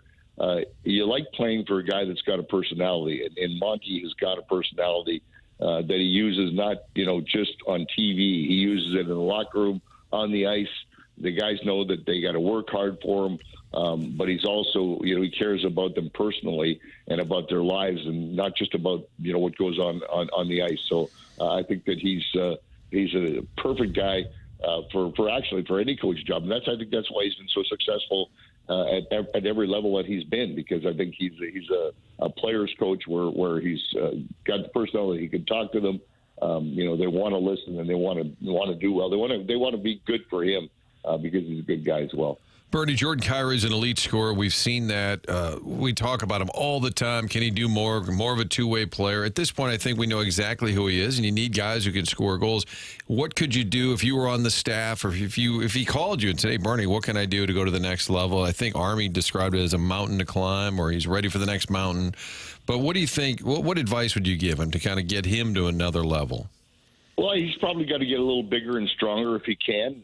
If he can get stronger and put some weight on, put some physical, some meat on, it's not going to certainly help him. Now, I don't know if you can change the way he plays, and he really came a long way from last year. I mean, his defensive play, his 200-foot play was a lot better, and I think it's a learning process. I mean, he got run over. And that's something that's probably never happened to him before, because the game is not where if you got your head down, you don't get hit. But in the playoffs, you do. So I think he learned something, and he learned that the way you play, you got to be stronger. You got to be willing to compete, and if you're in a position to get hit, you got to take it and move on and be ready for the next shift. So the only thing for him is that he's just got to bulk up. He's got to be bigger and stronger, and if he's that, then he'll be able to handle that physical part of the game more, and be able to not only get hit, but get in the way more, because he's not one of those guys that is especially even at in a 6-on-5 when you can pull your goalie against him. I mean, along the boards he got rubbed out a few times. That puck coming around the boards, you couldn't keep it in. If you go back to some of the other games. So I think it's just getting physically stronger is what he's going to have to do. And hopefully that's not going to take away from the speed that he has. He's got, because he skates so well. If you bulk up, you get too big, sometimes you're not going to be as fast. So there's a fine line there. So I think that's something that he's certainly going to have to be. Is the average player a lot bigger and stronger today than they were when you played? I don't know. I wouldn't say bigger and stronger. I think they're more finely, tuned. These guys have personal trainers. These guys are, working out constantly, off season, during the season. I mean, when the season was over for us, it was playing golf and, working out a couple of times a week. These guys it's a job. It's full time every day, whether it's in the weight room or cardiovascular, whatever they're doing, but they do it full time. So I think that they're more solid than we were. But as far as bigger and stronger and this and that, I think we probably had more body fat on us. But certainly when you look at the guys like Twister there was a lot of size, guys with a lot of meat on them that were there for other things than playing hockey. They're there for intimidation and this and that. So I think it was really a total different makeup. Bernie Federko with us here on the program. Final question for you. Who do you think is going to win this thing, and do you have anybody you are pulling for? You know what? No, you know what? I really like, I really like Dallas. I've liked Dallas all season long. I think that they've got with Brandon coming in there now, I think that puts them at another level because they never really had a game breaker, and they do have that with him.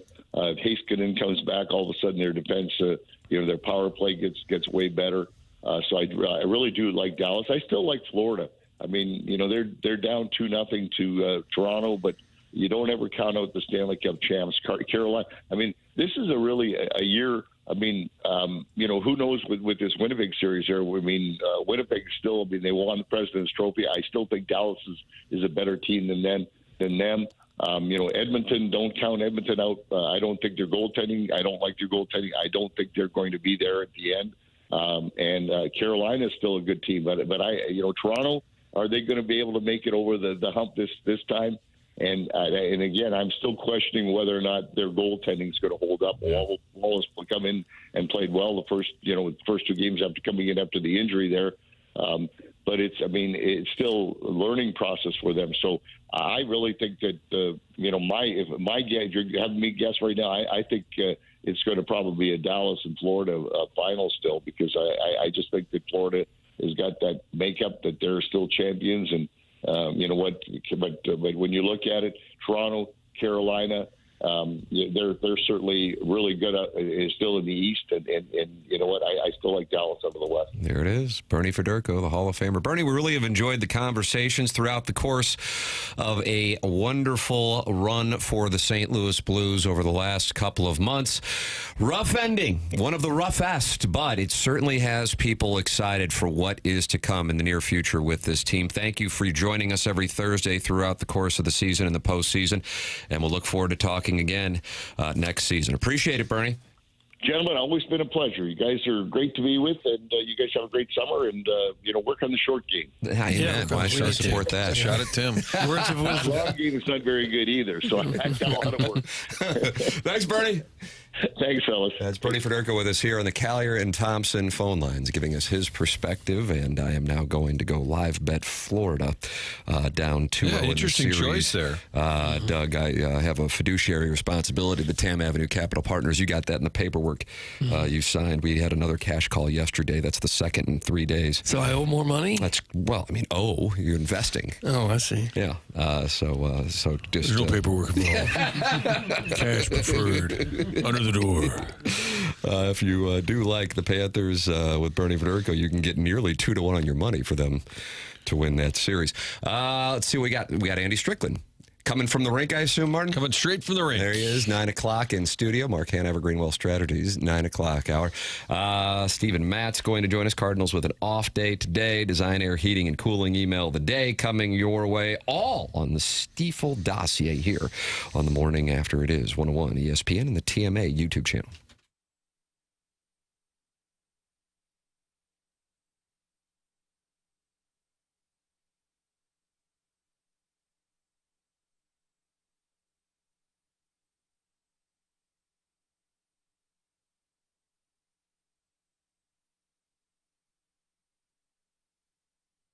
Caw, you hear that, Battlehawks fans? That's what Lee's Chicken's got something for you out there.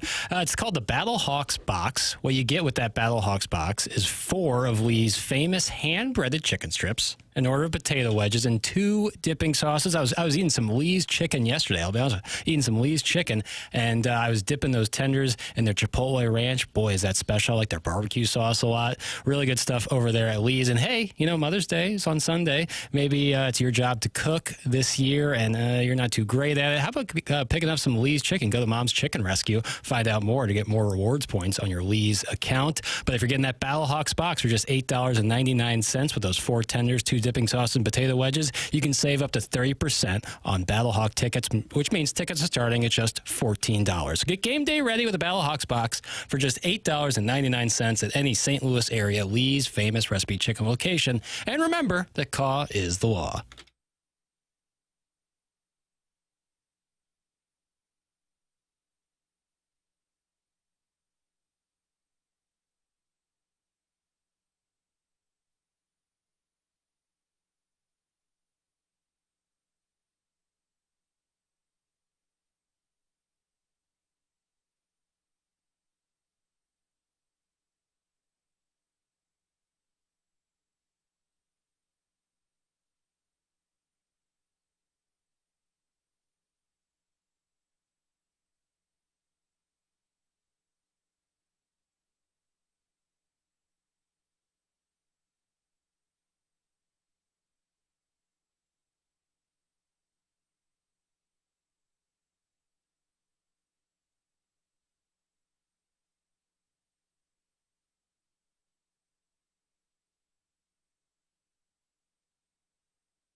Is this Enrique Iglesias? I don't know who it is, Tim. Happy 50th birthday, Enrique Is that Iglesias. right? He used Cassidy in one of his music videos, and I always am grateful to him for that. I don't know him.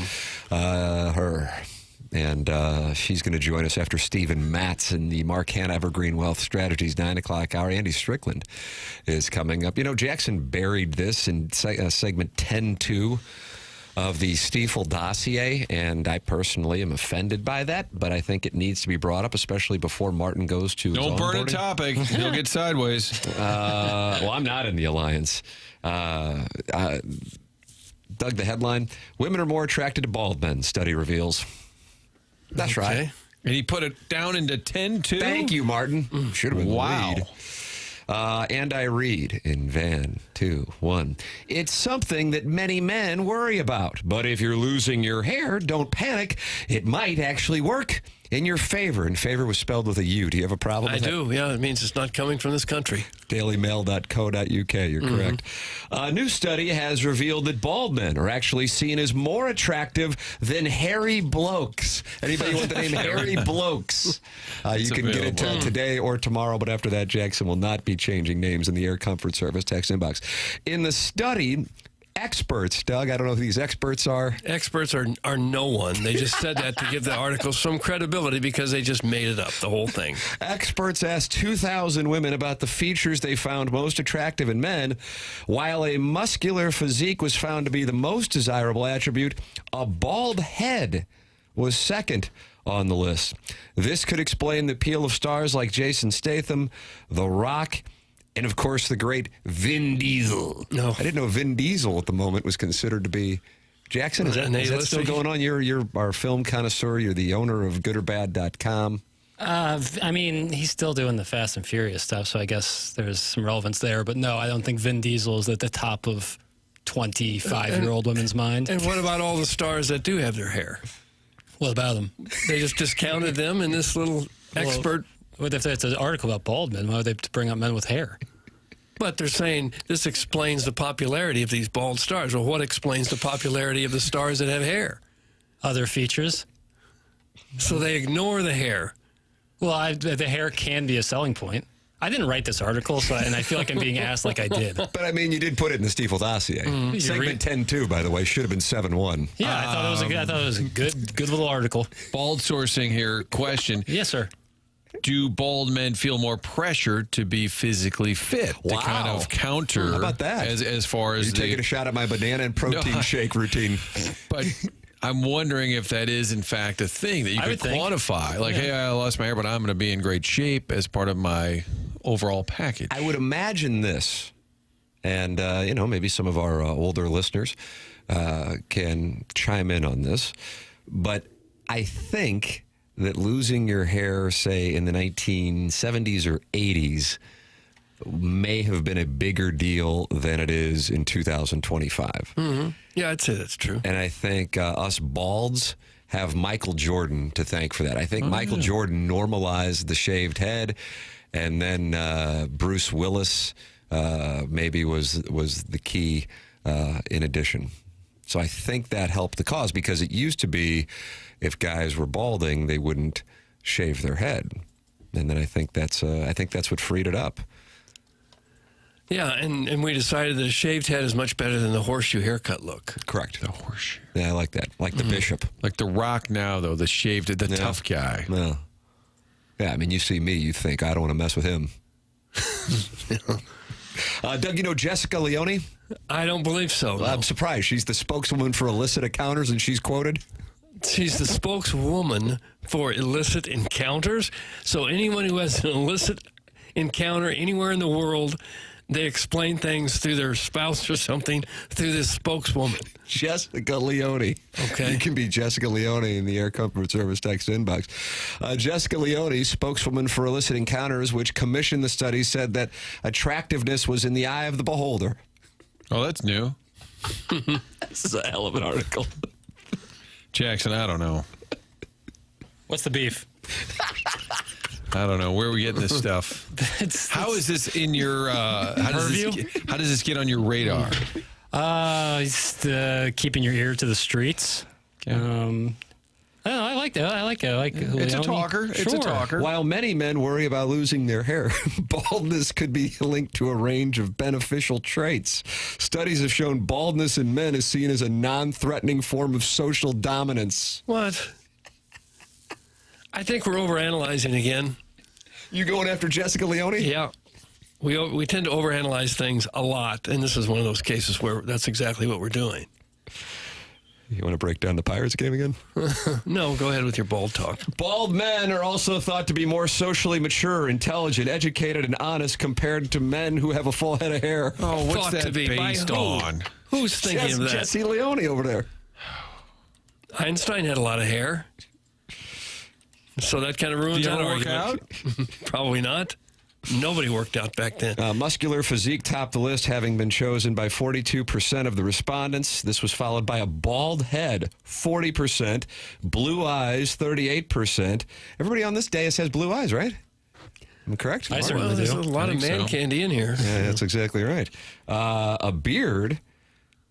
Man, this is starting to really resonate, Jackson. Is that why this link was included in today's dossier? It didn't hurt. Dark hair. Wow.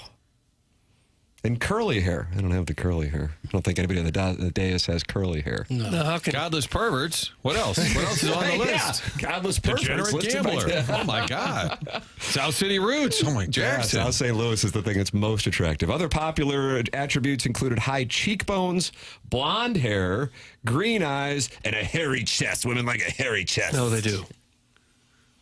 Well, I'm a little dolphin. Clip that off. No hair here. Couldn't grow a beard for you if you paid me. Wouldn't have to shave for a week before you'd notice anything. I'm out. Coming from a bald-headed guy. Everyone on here that responds back saying bald is cool are effing liars. That's from the 314, and they're not happy about this article. Ed Holman asking the last time I shaved was a year ago. No, man, it was like I shaved right before I got here. Okay. It's Gabe's post-game show, Martin. You'll be able to look forward to that during the Missouri football Can't season. wait. Well, I don't know that anybody wants to go bald, do they? You can accept it and deal with it, but I don't think anybody says, gee, I sure hope I'm bald when I'm a little older. Do you think there's people that have thick hair that shave their heads to be completely bald just because they want to look like Because they read bald this guy? article? Yeah. Jessica Leone has changed the way men view hair loss. Locally, friend of the show, Matt Holliday, did a lot for us balds. I personally don't feel pressure to be physically fit because I'm bald. I just do it so I don't look like the 400 section at Busch Stadium or someone who lives for a destined vacation. Oh, That's damn. from Alan Dadeville. My goodness. Once they finally figure out the pill, the shot, whatever it takes, medicine to cure baldness, nobody will be bald, be my guess. Almost every bald guy, almost every young man who's going bald will do whatever they can to save their hair. That'd be my estimation. Think about it. A dude embracing his hair loss rather than trying to comb over or wear a wig or whatever is definitely a sign of confidence and maturity. Or it could be, and I dig that. That's from Real Housewives star Sharon in Clayton. Yeah, there's that. I think facial hair is an important element. Not only the muscular physique or trying to be in better shape while being bald, but I also think facial hair does a lot. Because without it, that's just a lot of skin, brother. How come Kojak didn't have a beard? It's just Think about it. It's just a lot of flesh. Abe Lincoln certainly had a beard. Yeah, he sure A did. big He old wasn't head of bald. hair. Yeah, he wasn't bald. Or I guess I don't really know much about Lincoln. That hat. That- Oh, that- that hat that on. was kind of What nice. was he hiding under that hat, Tim? Yeah, what was doing there, you think? Probably like thinning, stress related. I mean, It would have been a stressful union era. was broken up. For those not aware. It doesn't seem like anyone ever wears the stovepipe hat since him. Would you like to see Justin Falk was wearing what we think might be a fedora, but what if he would have worn a stovepipe hat Would to love Cardinals that. Pirates? Saw a couple at the Met Gala, and The stovepipe hat? yeah, I think it was more in the theme. But the stovepipe hat it's too tall. You know, It would get in the way of the people behind you if you're at a game or something. Pharrell will wear a 10-gallon hat, but that's still different. It's the cowboy hat. Yeah, but it's a high hat. I wish you guys would talk about sports instead of unrelated nonsense and constantly referencing your YouTube chat. Nobody cares or can relate. It's like that annoying friend that won't stop telling you about how funny his group chat with his friends is. Give me the morning drive back. McKernan is a... And then it's a P word, but I can't say it. I don't believe anyway. Rhymes with Rick? It does. It does. So then you put them together. I'm looking at an old picture of Lincoln. He had a full head of black hair, yeah. Jackson, would you like to apologize to Abe Lincoln? Sorry, 16. Didn't mean to do it to you like 16. Ray Langford? Brett Hall? Yeah. Was there a famous Rammy who wore 16? Danny Amendola. Paul Justin? Was he? Mm-hmm. Amendola I don't think so. Amendola was 16. I'm going to fold. This Jackson knew bad Rams football. He says it with you might. confidence. I'm not betting. I'm not betting you. Okay, let's see. Doug, do you have a part with Martin doing that little song? well, I'm Looks gonna up let at it go the this version. time. He's wearing some 80 and some 89. All these pictures. He's got his shirt off in every 89. picture. That was Jared Cook. Well, they've showed him with. This is with New England. Yeah. Are you thinking when he was with New England or with the Rams? No, you're saying Rams. I'm trying to find it. All of his photos are him with his shirt off and him with the Dolphins, him with the Patriots. Danny Amendola Rams. That's the Google search you're looking for. Oh! And there he is, number 16 in your programs, number 1 in your hearts. Feel good about my fold. I had pocket eights, you know. Well, when you're younger, you remember those numbers better than I'm good. Numbers, I'm good. Like, that's a weird thing. I can remember what number people wore. Yeah. Hey, guys, I have a full head of hair, but shave my head because Tim does. I would give him all my hair if I could because he's the best. Doug, that's big tuft. Doug / wore a stovepipe hat. That's from the 217. It's true. Slash? The Guns N' guitarist. Roses. Okay. Guns N' Roses guitarist. Yeah, famously. As a salute to Abe? I believe that's what it was. You could say that he's the second most famous person to wear a stovepipe hat. I think it goes Abe and then Slash. Mount Rushmore of. Yeah, you got to go back to Tammany Hall, really. But yeah, I think you're right. Boss Tweed? Monopoly Man. Yeah, he's on the Mount Rushmore as well. Your Mount Rushmore of full stovepipe hat wearers. Now, the cat in the hat, that was kind of a stovepipe hat. Nice. I think we might have just completed the Mount Rushmore. Andy Strickland coming up at the 9 o'clock hour. Stephen Matz in the 9 o'clock hour. Design, Air, Heating, and Cooling email of the day in the 10 o'clock hour. This is the Fisher Window and Door Store. 8 o'clock hour. It's TMA 101 ESPN.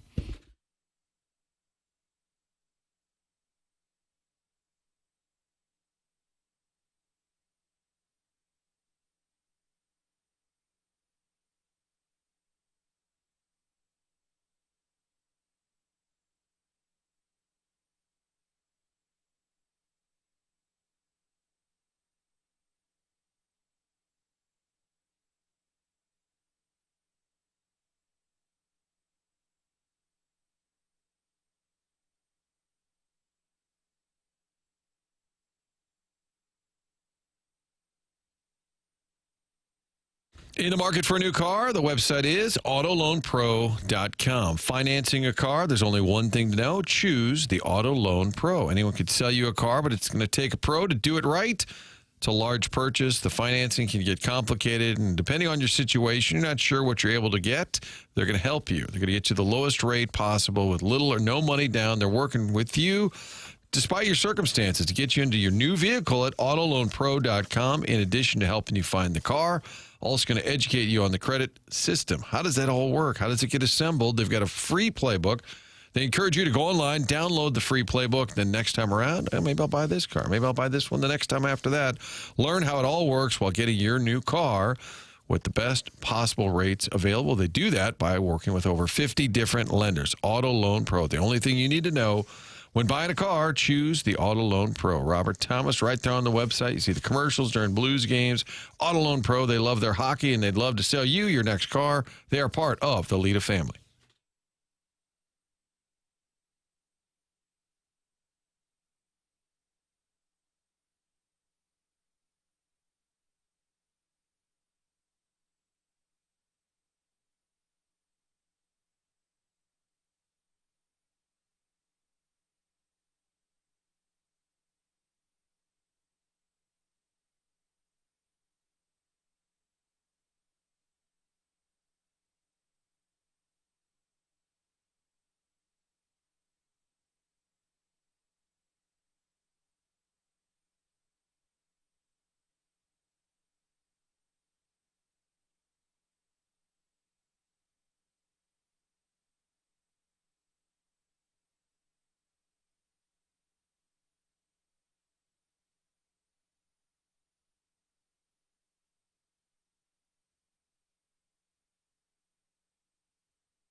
This is Action Jackson with the Sports Center update brought to you by Saliga Heating and Cooling. The Knicks come from behind a 20-point deficit and defeat the Celtics 91-90. Mikal Bridges with another late-game heroic defensive effort. That was another Sports Center update brought to you by Saliga Heating and Cooling, a Daikin heating and air conditioning dealer.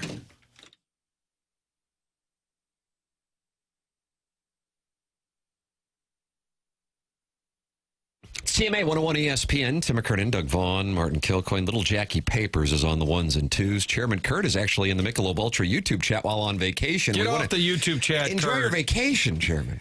That's an order. That's a direct order. And look, Doug, Andy Strickland is the meat and the Martin Kilcoyne, Doug Vaughn sandwich. I saw him standing over there. Hello, Andy. One time I was on vacation in Mexico. It's very embarrassing to say this, but I left my family. My wife's family. I was there on vacation with my wife's family, and Yaro Halak got traded to the Blues.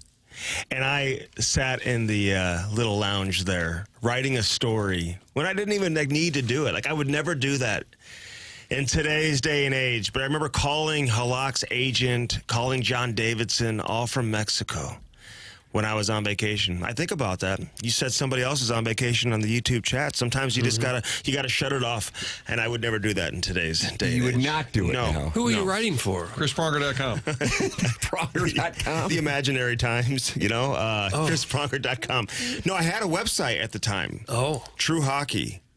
So old school hockey fans who may have gone to the site occasionally would remember that. So I felt like I had to have fresh content. That was a big story. That was me with InsideSTL.com. Yeah, you know how that goes, man. Yes. So Yaro Halak got traded. He was the big name, of course, coming off of the big run with the Montreal Canadiens. And I remember Chris Pronger actually texting me being like, he was terrible against us. We owned him. Just go high. Just shoot high. So... Andy, Yaro Halak, my kid's coach, by the way, last summer out of nowhere. Oh, is that right? He was playing for a team, and we get there, and his coach was Yaro Halak. How about that? Well, the assistant coach, but he was on the bench. Drank a lot of sake with Yaro Halak in Chicago last year. Wow, Great guy. random. He's loosened up. That's a good fun fact for no intel. Yeah, He bounced enjoys his around. hockey. He played for He a did. lot of He teams. did. I thought when they got rid of him, the Montreal fans being mad, they picked Carey Price over Halak. Yes. And I was excited because the Montreal fans were mad. I thought, well, they know their stuff, but that Carey Price turned out to be He okay. turned out good. The Blues would have taken Carey Price, too. I think that was part of the conversation initially, but they took the consolation prize in Yaro Halak, and he was good for a little bit here. He had his run. He didn't get along with Hitch. They didn't really see eye to eye, and Brian Elliott kind of... Kid Els came in there, didn't he? Yeah, kind of took his job. I remember when Halak didn't start, they were in L.A. for a playoff series, and he and Hitch were just having a very combative conversation outside the dressing room prior to a playoff game. But What is there to get into an argument with a goalie? well, because he wasn't playing. Oh, Halak demanded He playing wanted time. to play. He kind of lost the net in the playoffs. Yeah. That's what they call it. I lost the net. They lost the net. Okay, I like that. Andy Strickland going to be with us here for a good portion of our 9 o'clock hour. The 9 o'clock hour is brought to you by Mark Han, Evergreen Wealth Strategies. Questions for Andy, send them in. Air Comfort Service text inbox, 314-399-9646. We're looking forward to talking it over with Andy. That's coming up here in our 9 o'clock hour. In the 10 o'clock hour, we'll have the Design Air Heating and Cooling email today. Design Air is online at designairservice.com. Martin's a client. Doug's a client. I'm a client as well. And Doug, I think after today, I keep saying it, and then it keeps raining, but I think after today, it's going to be glorious. It's a real shocker today to look out and see that it's raining. Boy, we haven't seen much of that lately. Goodness, I don't know where this came from. This iPhone forecast is warm garbage. It said no precipitation, and look what's going on. Anyway, the temperature's warming up. 88 is a high a week from today. Jeez. So you are going to want to make sure that air conditioning's firing on cylinders. You want to work with Seth Goldcamp and Design Air Heating and Cooling online at designairservice.com. They've been the sponsor of TMA since 2016. Support the sponsors, especially our email today sponsor, Design Air Heating and Cooling email today. Our conversation with Andy Strickland. Coming up next, send your questions in. Air Comfort Service text inbox 314-399-9646. This is TMA 101 ESPN.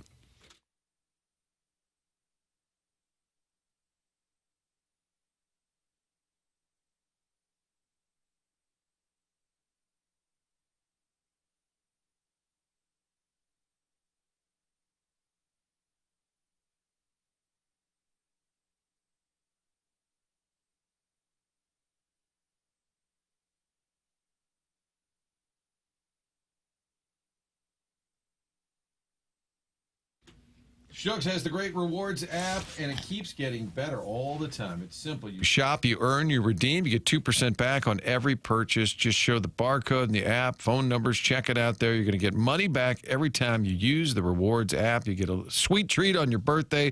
Digital coupons are sent there. It's really helping you do your shopping, making it easier. You can also use the rewards app use the app to order online, the curbside delivery, deliver at home, Schnucks delivers, all of that one spot, Schnucks Rewards, the app, making it simple. They've got the great locations all around town. They're all great locations all around town. And in addition to helping out the community, thanks to everybody who took part for St. Louis Crisis Nursery, the great collection. Yesterday, the word is great today. That's the key. It's the phrase that pays. But people donating diapers, that was very helpful, and we appreciate everybody getting involved. And download the app and stop by your neighborhood Schnucks. For all your grocery needs, all those prices that have been rolled back, they're helping you save money when you get groceries.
TMA, 101 ESPN and the TMA STL YouTube channel. However, I've been instructed by what I would imagine is one of our younger listeners to not talk about the YouTube chat because it's like a club that he cannot be a part of. Personally, I think this YouTube might gain traction. You think so? And why can't a younger fan get on there? It's too nasty? No, I think it's delightful. Tiny Peepee's in there talking and just said, don't forget your mamas. Well, there's an important comment. Is he talking about Mother's Day coming up? I believe so. Okay. Oh, yeah. Andy Strickland is in studio here and talking it over. Lots of questions people are sending in for you. I was just telling you during the break, you thought the reason I couldn't watch the Jets and Stars is because it's so late. And then I told you, no, it's because I'm hurt. Yeah. And I think you were a little disappointed in me. Listen, it's hurtful. You lose a game like that, those are the ones that remember. It's almost like... For you, I would say it's probably similar to Mizzou losing to UCLA back in 1995. That's a nice play. That's a good analogy. 3.8 seconds left. Was it 4.6? 4.6. I'm probably wrong. Yeah. There's an old saying like a lot of coaches will say prison rules, in the last 5 seconds of a game. Yeah. Who cares if you take a penalty? It doesn't so matter. if you got to slash somebody across the head, if you got to tackle somebody, you just do it. Basketball a little bit different because they can get points at the free throw line and whatever. But in hockey, you just got to, in the last few seconds, just strangle everybody so they can't get a stick on the puck. In the moment when you were watching that, not with the benefit of hindsight, but in the moment when you were watching that, did you see trouble or you were like, oh, this is great, they're in a good spot? Well, you always feel like you're in a good spot when you're up by 2 with under 2 minutes to go, but this has been a trend, and it's something that you immediately say to yourself and whoever you're watching the game with when the opposing team pulls the goalie is, uh-oh, here we go again. Yeah. Can they finally figure it out this time?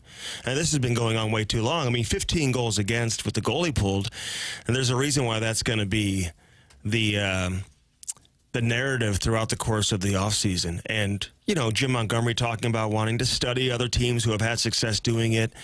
Doug Armstrong mentioning Tampa Bay. I'm sure they're going to try to find a rhyme or reason as to why this continues to happen. When you talk to hockey people, and I've asked a few people recently, hey, what's the issue? And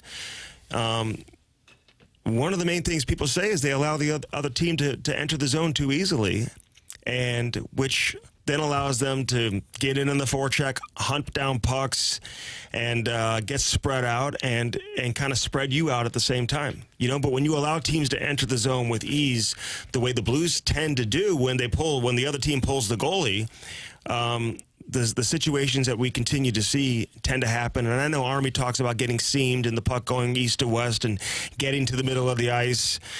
I mean, those are hockey things that they're going to have to figure out. But listen, you should never lose a game when you're up by 2 with under 2 minutes to go. But this has been a trend that's been going on all season long. Did you watch the Jets Stars last night? I did. Did you see that final couple minutes? Was it eerily similar? It was. And there was one that almost went in off Ottinger. I know. Right in front. I think actually his teammate kind of helped him out. But what did they do differently? Win battles and win battles on the wall and get clears. I mean, you're just trying to get the clock to wind down. The clock is in your favor, but Dallas was selling out. They didn't get out of their structure, as Monty talked about, where you had 3 or 4 guys in the corner all at once, and they're all just kind of, it's just mumble jumble, for a little bit there. And then all of a sudden the puck comes back up top. When again in the Blues game, and now nobody's in position to be, even get into a shooting lane or a passing lane for the puck to get to the other side of the ice with a guy like Kyle Connor, who's got a great one-timer, even when he doesn't get all of it. I mean, he got enough on it where didn't go where he wanted it to go, but it came to the middle of the ice, and it's got to have a little bit of heat on it for Perfetti to deflect it and get that much on it to get under the bar and beat the goaltender. I mean, if he completely whiffs, you're not going to be able to one-touch that into the back of the net under the bar. So, man, it's a terrible, terrible loss. I said, like, the one loss that even comes close to it, at least in my lifetime, was Yzerman's goal in double overtime over John Casey's shoulder with Gretzky, of all people, being on the ice for the St. Louis Blues.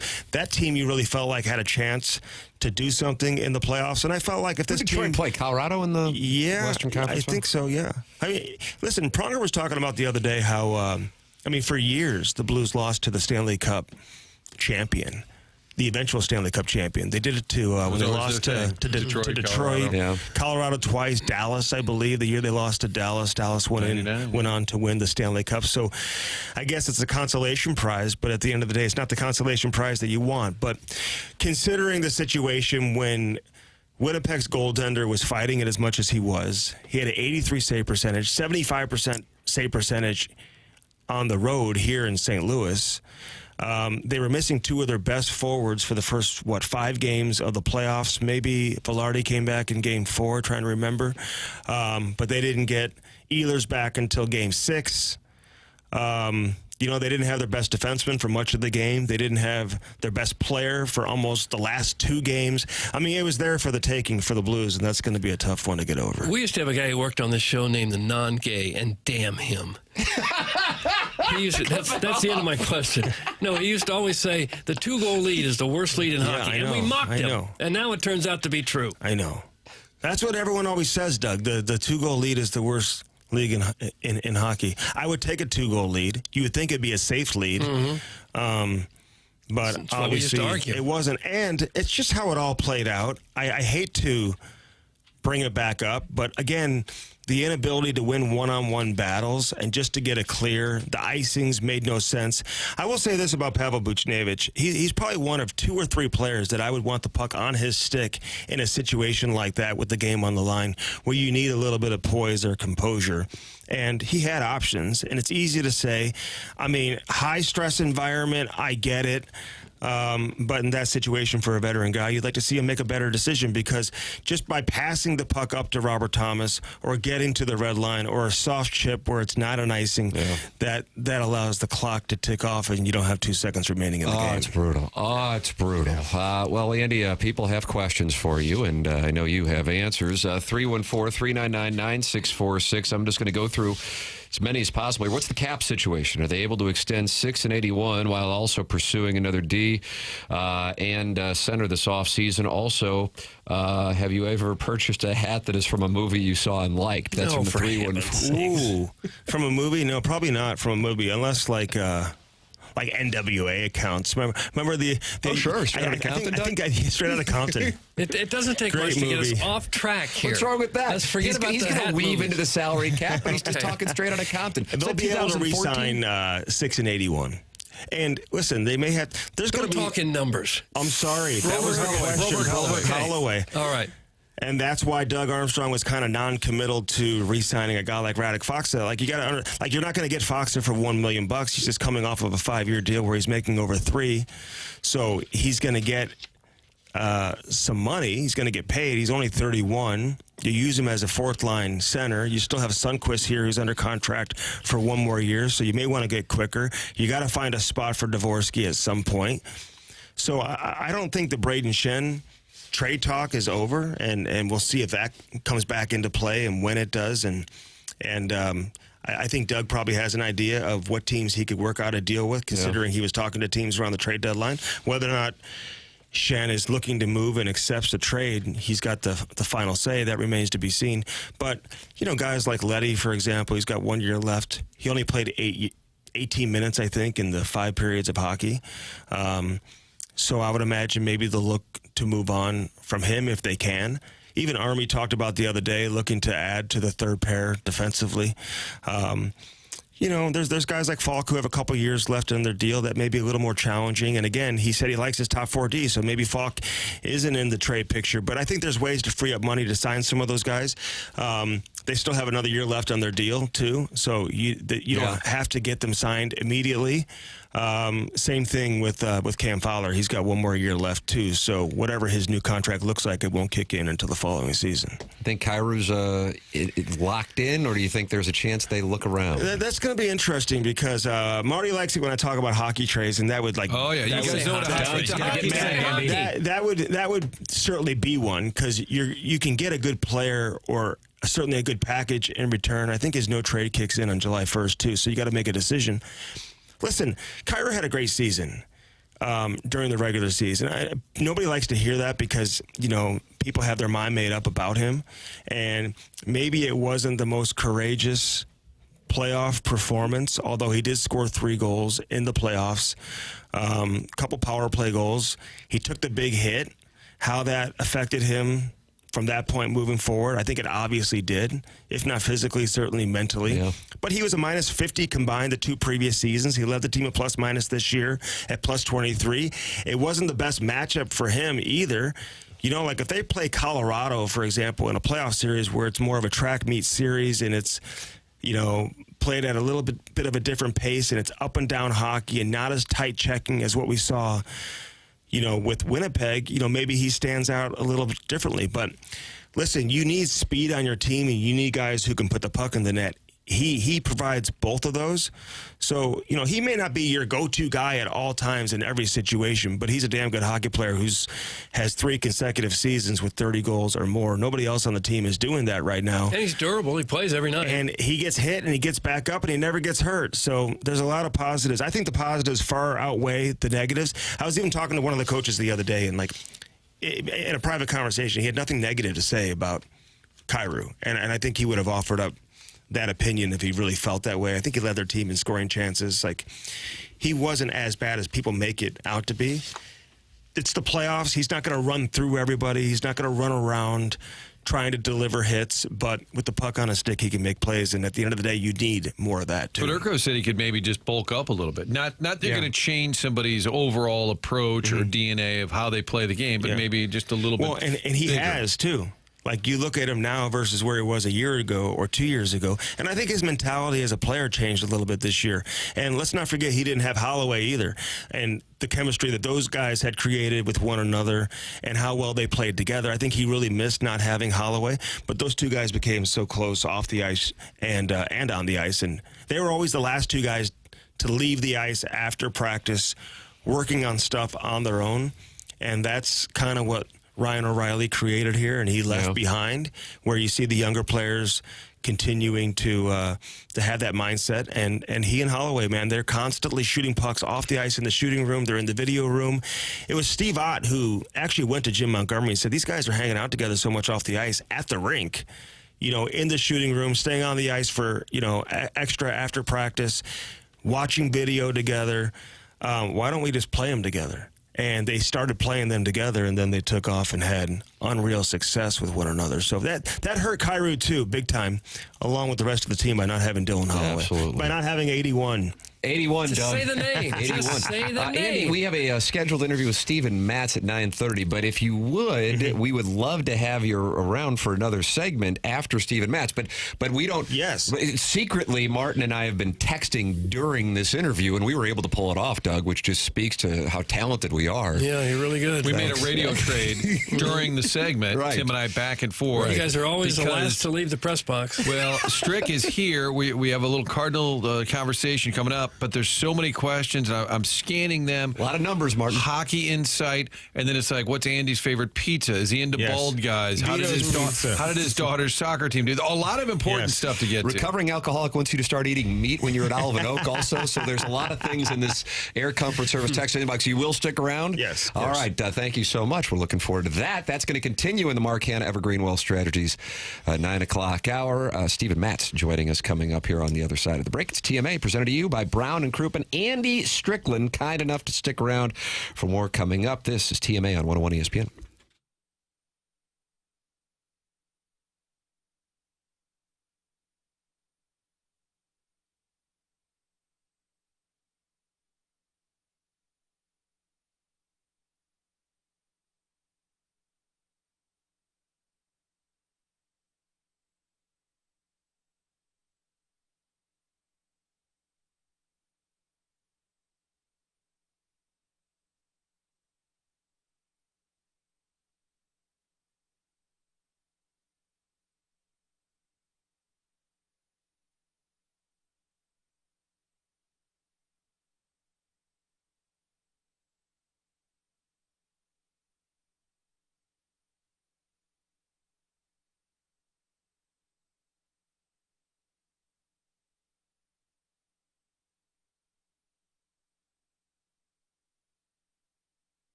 Doug, this is ominous music.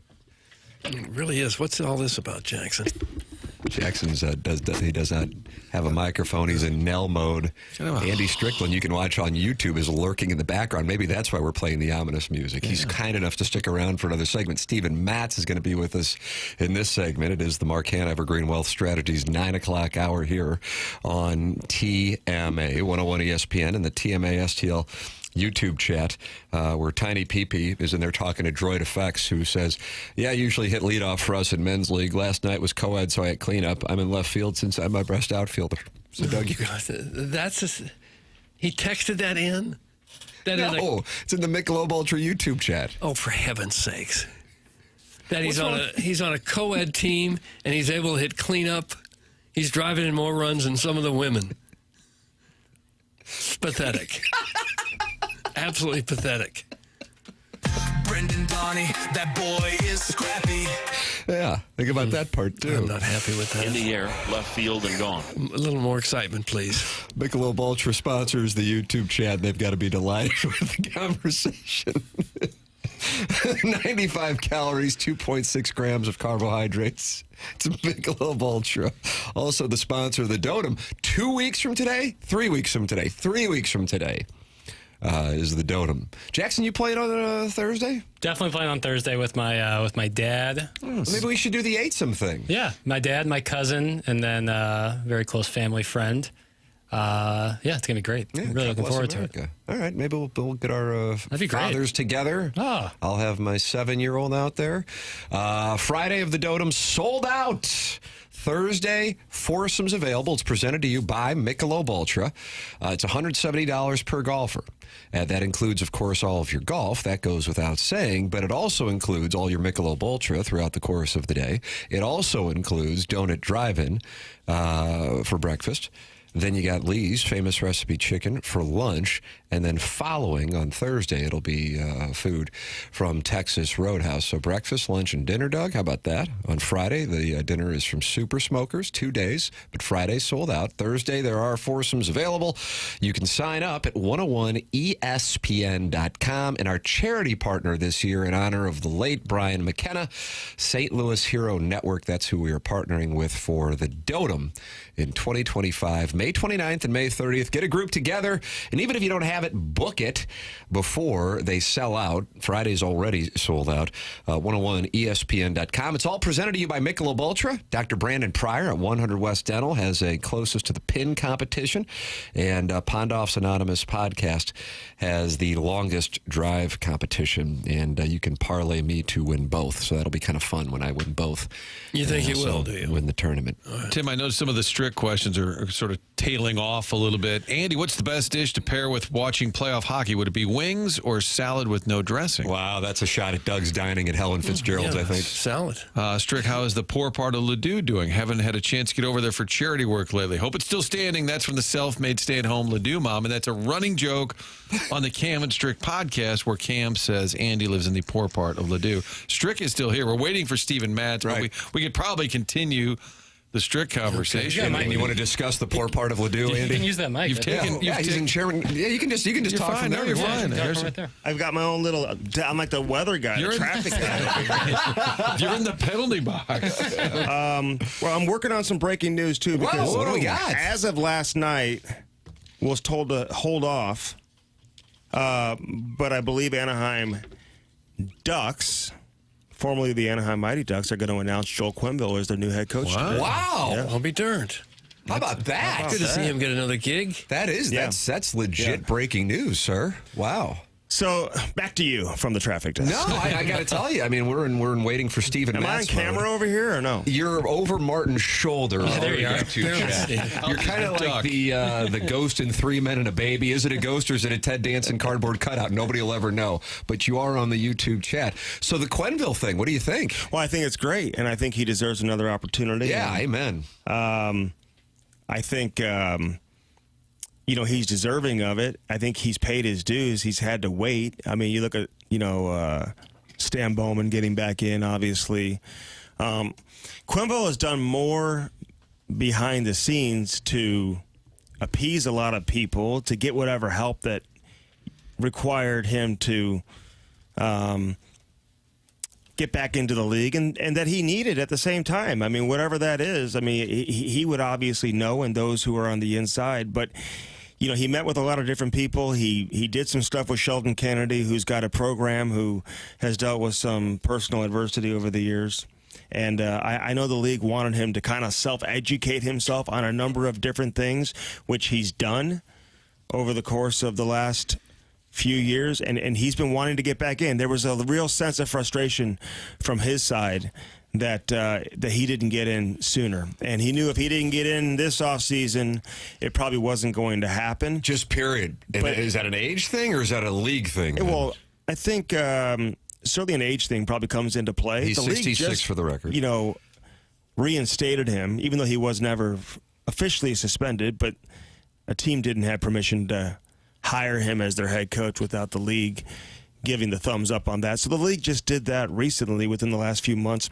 I had a chance to sit down with him maybe a year ago for his first interview that he did. That was awesome, man. I watched it. He was suspended and, fired by the Florida Panthers. So listen, this guy's been through an awful lot. I know it's easy to say because he's had such a successful career. He's made so much money. Maybe people don't care. But, this is an opportunity for him to reestablish his legacy as one of the greatest coaches in the history of the game, get into the Hall of Fame, and help a team that's got a lot of young, promising talent, too. They've got a lot of good, young players there in Anaheim, and a GM who he's known for a long time, too, in Pat Verbeek. Do you think he had his choice of jobs? I mean, would this be his first choice? Do you think there were other candidates for him? I think it's a safe place for him to go, Anaheim, not a ton of media attention. I'm sure there's going to be a lot of negative people that are, throwing, things out, on social media and whatnot, and there's going to be some negative reaction, but certainly different than what it would be if he were to go to Vancouver or something like that, in a more high-profile market. So I think he'll be a little insulated, a little protected, but I do think he likes the roster and he likes the team at the same time. They've got a lot of real young, promising talent. I know people look at Anaheim and say, well, they're not very good, but you bring a coach like him on board, and that should attract other players to come there as well in terms of free agency and whatnot. He'll do a good job there, man. Anaheim's headed in the right direction. I'm sure there's some people who are somewhat fuzzy or unclear what the black mark was against him, because it didn't get too much attention, I don't think, nationally. Maybe it did in your circles, but I think in general it wasn't widely covered, I don't think, as I remember. Can you tell us in general terms what happened again? Well, the whole situation with the player in Chicago who was kind of preyed upon by a member of the video staff. coach. Mm-hmm. And Joel Quenneville, the Blackhawks were in the midst of a playoff chase at the time, so he met with the general manager, the president at the time, after they had eliminated San Jose, I believe. And he was told that upper management would handle it. John McDonough, Bowman, Kevin Cheveldayoff was also in the room. He was working with the Blackhawks at the time, who now has been the long-time general manager there in Winnipeg. So all these other guys have gone on to work. He's the one that hasn't been able to. Obviously, Bowman was kind of kept out of the league for a little bit as well.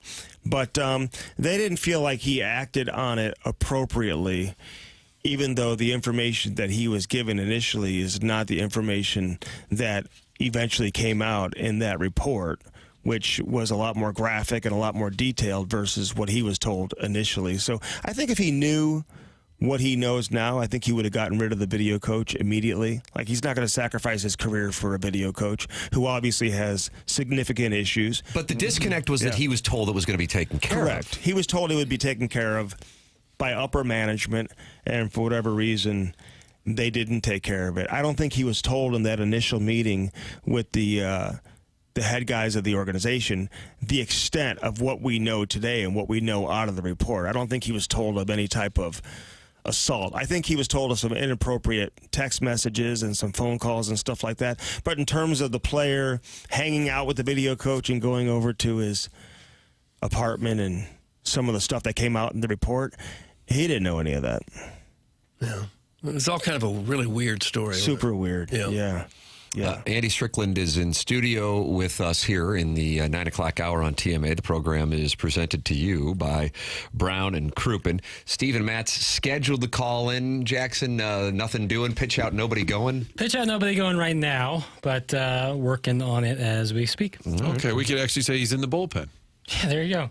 Andy, there are a lot of questions coming in for you, certainly some about the poor part of Ledoux, but also about the Blues and what they will do this offseason. As you might imagine, we did talk about Kyrou. One of the things that came in was about the possibility of Kyrou being part of a deal for Brady Tkachuk. I would imagine you get asked about Brady Tkachuk quite a bit. What do you think about the possibilities of just in general him moving away from Ottawa, but secondarily the Blues and something happening there? Let's go back to the news desk. Andy? Well, you're not going to trade for Brady Tkachuk unless you know you have a contract extension in his back pocket before the deal is made. So, he's got 1 year left on his deal. You're not going to move on from guys that have several years on their contract, and especially a guy who scores 30, 35 goals every year without knowing that Brady Tkachuk is going to be here long term. And I don't know if that's in the cards for Brady. I don't know if he wants to play here in St. Louis. Matthew kind of didn't. Matthew probably could have. I think ultimately he made the decision to steer himself to Florida. I wouldn't be shocked if Brady ended up in Florida either, to be honest with you. But, he's going to be able to do exactly what Matthew did if he wants and ultimately decide where he goes, because nobody's going to pay the price that it's going to take to get him unless they know they can sign him to an extension. Yeah. And he's not going to negotiate an extension with the team that he doesn't want to go play for. So he's going to go where he wants to go. Not many guys can do that. I mean, it's a great situation to be in. Matthew and Brady are certainly two of them who can. And Doug Armstrong was telling us when he was in here a few weeks ago, it's sometimes hard to compete against teams that are in states that have no state income tax. Because you sign a huge contract, that amounts to big dollars. Well, especially when they're winning. Yeah. It's one thing if Florida's the worst team in the league, you're not going to find everybody wanting to go sign there. But yeah, like teams like Vegas, Dallas, the two Florida teams. Mm-hmm. Nashville. I mean, they have a huge advantage. But you still have to put the team together the right way, and Nashville found that out. Not a guarantee that you're going to win. And I'll tell you this: like players who are going to be free agents, they're not just going to go to a team that has no state tax if the team isn't competitive or they're not in position to win. Especially if you're a veteran guy with a handful of years left and you haven't won, you're going to want to go to a situation where you know you have a chance to win. But I think the way it's set up right now with Vegas and Dallas and the Florida teams, they're going to be competitive for a long time, and that's a big part of it. And when it comes to signing free agents, what does St. Louis have to offer necessarily? Montgomery seems like he'd be a very popular guy to play for. St. Louis is probably not a huge destination, let's be honest, for free agents. And the team knows that. St. Louis isn't typically in the news for positive reasons, you know what I mean? Like across the country, players see that. They don't get a chance to see the city when they come into town. They go to the hotel, they go to the rink. I've talked to more players, especially the ones that have come here and played here. They had no idea of how many great neighborhoods there are, and how good the schools are, and how great of a quality of life it is. Probably happened with Cam Fowler, didn't it? Oh, yeah. I mean, he's another one. So, word of mouth obviously gets around, and players who come here certainly like it. But the Blues know, in terms of attracting free agents, just for what you just talked about, the tax-free states and some of these other markets, it's a little bigger of a challenge. That's why trading and drafting is so important for the St. Louis Blues. They know if they're going to build a winner and be good consistently, they've got to continue to do what they have done, which is draft well and make intelligent trades. You think Snuggerud was ahead of schedule? Like when they brought him, did they ever see him being on the first line in a playoff game? No, but I think that's partly by design, too. Listen, he earned it. But also, it's like, hey, if he's going to play, this is who he's going to play with. It's like when Drew Bannister was the head coach, like Doug Armstrong, he admitted to us that, it's not something I would typically do, tell a coach where a guy needs to play or if he needs to play or who he should play with. But that was one mandate that he made. He said, hey, if Bolduc's here, and he is here, he's got to play a top six role, and you got to put him with good players. And that's what they did with Bolduc a year ago. And I'm sure the similar conversation happened with Snuggerud. You're not going to have him here and play a bottom six role or play in a role that he's not going to be comfortable in or maybe where he's not going to have success.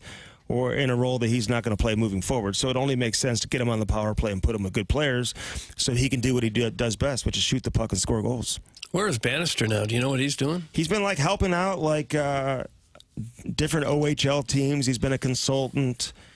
He's been helping coach different AAA teams out in Ontario where he lives. But I know he's been doing some traveling and doing a lot of consulting with some different coaches around the Ontario Hockey League, a league that you cover very closely. Yeah, Doug's really not big. When he rolls into an OHL rink, Andy, the place stops. Andy Strickland in studio. Jackson taking blame for Stephen Matz not being on the show in the text inbox brought to you by Air Comfort Service. To be clear, Stephen Matz was supposed to call in. This is not on Little Jackie Papers. Who is? And I think I was wrong. I've been corrected. Brady has 3 years left on his deal. That was going on in the text inbox too. They were mad at you for saying you had a year left. That is also on He's Jackson. got 3 years left. We'd take 3 years of him. So you could make a hockey trade. I just don't get the sense that Ottawa is going to be looking to get rid of their captain anytime soon. They just made the playoffs for the first time in years, and he's obviously a huge part of it. So it would take an awful lot to get him out of there. And other teams would be involved too, So, but I think his no trade or no move kicks in this summer. There's something that kicks in for him this summer as well. And Kyrou. Hey, Andy, whereas it looked like in John Mozeliak's final year, the Cardinals, minus the Michael Hellman acquisition, didn't really have designs on making the final year all that enthralling. Do you think Doug Armstrong, as he says goodbye, wants to put a stamp on? I don't sense that's his kind of game. I mean, the legacy's already there, but what do you think on that? If there's anything, he had going on his there? best year as a general manager, in my opinion, this season ever. And I know he won a cup before, and he had a great year that year, obviously, also by the trades he made prior to the season with O'Reilly and Bozak, and bringing Perron back, and Patty Maroon. They obviously got they made a coaching change that year too, and handing it over to Chief, and with Binnington coming up, but nobody really knew or expected what happened to happen. It just wasn't in the cards. But the Broberg and Holloway offer sheets set the tone for the season. Then you make the Fowler trade. You bring in Jim Montgomery. You get rid of Brandon Saad, which was an incredible turn of events for the St. Louis Blues. I mean, what happened to him? Because he used to be a solid terminated player. his deal, which you don't hear of too often. I mean, no, but he used to be a solid player. has to accept it. He has to accept it. And he knew that, listen, everybody's talking to different teams, and he knew that he was going to be able to get a contract very quickly, and that Vegas would likely be the team. So he wasn't going to go play in Springfield in the American Hockey League. Like, he's an NHL player. It just wasn't working out for him here. But the Blues, to get out from underneath from having to pay him, in addition to everything else I mentioned that Doug Armstrong did this year, this is by far that was a hockey move, Doug, when they let Brandon Saad go. Impressive job that a GM did across the board. He should win Executive of the Year, although they typically just give it to the general managers who get to the conference final, because that award, I believe, is voted on after the second round of the Stanley Cup playoffs. But nobody's done a better job than Doug Armstrong. This is by far the best job that he's done. I shouldn't say by far, because he's had a great run, but this is a super impressive year. He had he crushed it this year as a general manager. Yeah, I would say. Maybe the coaching move to bring Montgomery in was the best of all of them, you think? Because it seems like just a perfect fit. One of them. Didn't they want him last summer, and when he stayed in Boston, that they kind of went back to, what are we going to do? Yeah. Well, you just kind of be patient. That's why last year it made sense to extend Drew Bannister. Yes, you which just of course wait. waited until the Toronto-Boston series ended. You wait until there's somebody that you want that's going to be available. I don't think you just go hire a recycled coach just to bring in. Now you're stuck with that coach for several years. I believe Jackson is talking with Stephen Matz, who has just joined us. Cardinals traveling to Washington for the series with the Nationals this weekend. And Stephen Matz joins us right now on the Callier and Thompson phone lines. Morning, Stephen. Doug, good morning, Stephen. I don't think he's there. Jackson. Hey, guys. There he is. All right, there he is. There he is. Okay. Martin here on the program loves logistics. Are you guys en route to the airport? What's going on? When are you taking off for D.C. to continue the winning streak? We are taking off, I think, around 3:30 today. I actually, positive about living in Nashville is it's a 40-minute flight. So right after the game, I was able to hop on a little 40-minute direct flight and take a pit stop in Nashville, and I'm going to fly out from Nashville tonight. So you and Sonny Gray? No, Sonny didn't come this time, but it is nice having that little direct flight to get a little 20 hours at home.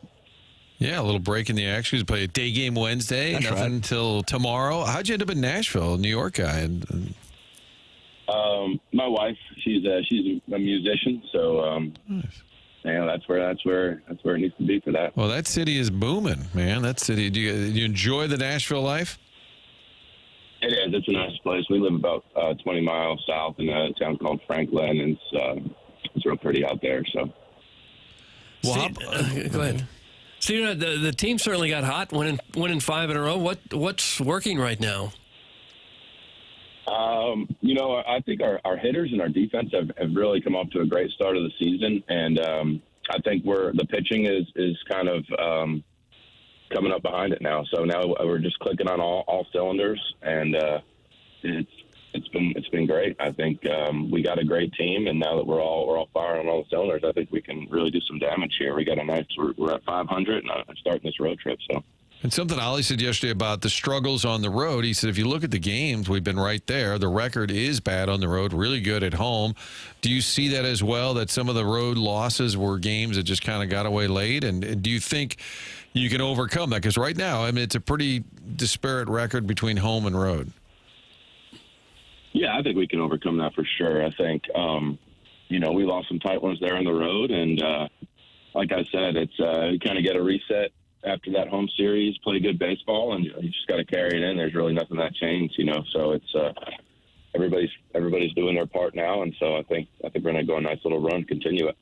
You must be feeling pretty good about the way things are with you now. See, you haven't given up a run in almost a month. What's so much better for you now than in previous years at times? I think for me the biggest thing is my curveball. I've been able to throw that. I've been getting some strikeouts on that. I've been throwing it really at all times. And for me, the changeup's kind of always there. That's continuing to be a good pitch for me. But the curveball's really kind of been the X factor for me this year. I mean, come in, have fastball come in, and show 3 pitches, and so that's really the big thing. Stephen Matz, our guest here on TMA. The Cardinals will head to Washington this afternoon, where they begin a 9-game road trip. I realize when it's all said and done, it's certainly just a statistical anomaly, but my goodness, the way you guys are playing at home, incredible. And the road, it has been really rough. Anything that you can put your finger on? I mean, this isn't like college football where the atmosphere is going to be overwhelming for 20-year-olds. But it is something that stands out, and you guys now have a 9-game road test coming off the heels of this winning streak. Yeah, I don't have anything I put my finger on. We ran into a hot Mets team in New York and lost 4 there. That kind of skews the numbers there. I mean, and we played those guys good. We just lost a couple of those games there, but nothing I can put my finger on. Like I said, I think. We're playing good baseball now, and we're going to carry that into this road trip. So, how have you dealt with your situation, Stephen, where you're in the bullpen and then in the rotation, possibly back in the bullpen? I know maybe they've been upfront about it, but I would think that's difficult as a pitcher to kind of go back and forth. Yeah, it is difficult just with routine and different stuff like that. But they've been pretty good about communicating with me. If I have a few days off before my start, a few days off on the back end of the start.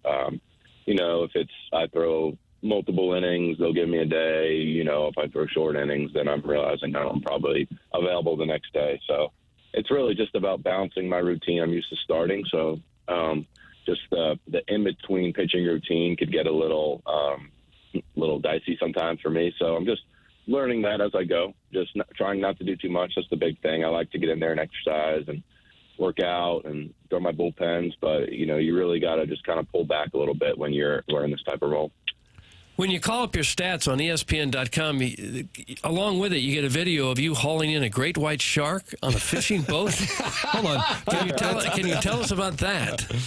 That was, and I think that was in 2013, and it's actually a bull shark, and it was actually through the Mets. The Mets PR was like, "Hey, this guy's taking people out shark fishing. Does anyone want to go?" And me and a guy named Sean Gilmartin, he actually was play with the Cardinals. We're like, "Yeah, sure, we go shark fishing." And lo and behold, we caught like this 300-pound bull shark, and it was pretty fun. It was a pretty wild experience. Do you bring it onto the boat, or you just cut the line and let it go? How do you deal with that? No, you just cut the line, let it go, and that was it. So, Well, Stephen, you're doing great work combining with Adam Wainwright, the big league impact. Tell folks what you're passionate about. Yeah, so I know Jessica wanted me to hit on a few things. Jessica's the one that runs the big league impact for Waino, and she does a great job with him and all that he does. And they got the big league bash coming up, and Waino's going to be singing at it. So that's going to be a pretty exciting thing. July 27th at the Factory in Chesterfield. Myself, Helsley, some other teammates will be there. So that's going to be a pretty fun event, and we're looking forward to that. We get to hear Waino sing. That's always a treat. Yeah, Big League Bash coming up at the end of July. And you can learn more at 101ESPN.com. Stephen Matz joining us here on the off day, and the Cardinals head to Washington to begin a 9-game trip against the Nationals. Stephen, we always appreciate the time. Thanks so much for joining us on your off day. Absolutely. Take care, guys. Thanks. That's Stephen Matz with us here on the Callier and Thompson phone lines, joining us, giving us his perspective, and Doug discovering that he caught a 300-pound bull shark. Well, yeah, it says here great white shark, but he says bull shark, so I guess can't trust the news. Fake news. People didn't like any of our questions, and then Doug had the shark, and I'm like, I kind of like that. Yeah, that was the one. Worth a shot. That's the one. Looks like a huge shark, enormous shark. He caught it. Good for him. Andy Strickland has been kind enough to. Is he still there in the traffic center? He is. Yeah, he's on the phone. I mean, we're watching a real newsman in here. Really? It's like Mel Kiper or something, getting the latest and greatest info. Shadeur! Is he okay over Shadeur? He was very heartbroken. Got a little awkward with him and Reese Davis on that dais, Andy. Can you really be that upset about Shadeur? I don't know what that was about. That was a very unique set of circumstances. Andy, thank you so much for joining us. And breaking news? Yeah, breaking news. The Quindle thing, certainly incredibly interesting. You'll be leaving with Martin, because Martin goes to this onboarding with Chaim Bloom at 10 o'clock every day. I'll have Strick swing by and say hello. Yeah. And you're back out to the rink, probably. Martin says you're always either going to the rink. He can't come on the show. He's always at the rink. Sitting down with Doug Armstrong today. It'll be on Hockey Sense tomorrow. Oh, God bless. Yes. That'll be outstanding. If I can plug that. No, absolutely. I want to take a look. Hockey Sense, is it on your YouTube page as part of the Cam and Strick? Yes. We may put it out today. Okay. But you've really kind of carved out a niche for yourself in St. Louis as the hockey master, haven't you? You look very surprised there. Wow. I can't tell if that's I can't tell if that's a shot or not. I was impressed because you have become. You're really a psychopath about this hockey, aren't you? You've kind of become Mr. Hockey. You've nerded out and it paid off. Doug, what's going on in this segment is Doug is discovering things. He discovered the Stephen Matz shark and Andy's prominence in the hockey community. I used to call Marty the narcissist back in the day. That was the nickname I gave him because of the way he treated me on set. Oh, my God. That hurts. When Mike Danton was arrested. Oh, yeah, it goes back to Frosty. The weird Do you think he's only talking to you because you're vulnerable?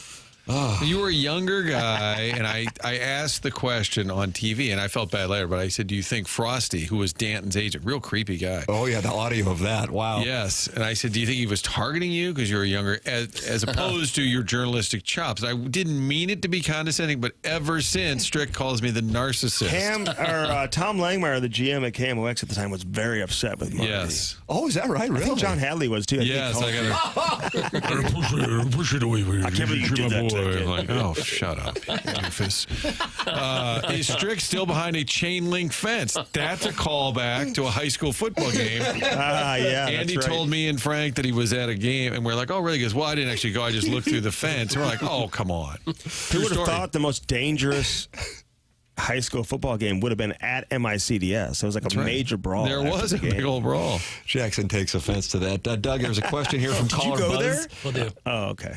It was Parkway North versus MICDS. Of course, There was a Parkway fight. North, Vikings my and alma Rams. mater. Yeah. Yeah, Strick, former defensive back, just like, Steve Savard, all the great football guys, Yes. Savard, Strick.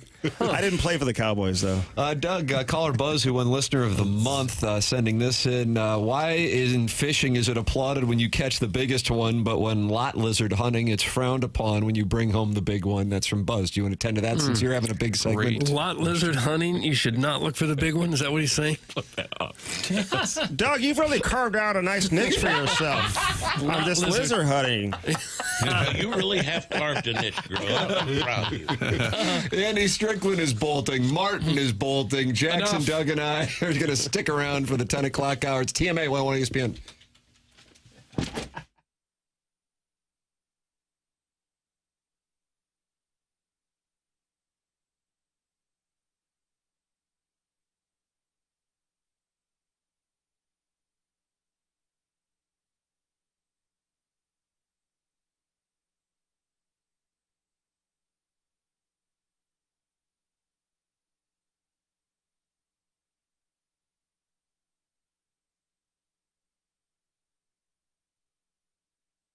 It's engagement ring season, and the place to go is Moritz Reusch Jewelers. Moritz Reusch online at ninjabling.com. Longtime Rizzuto Show sponsors.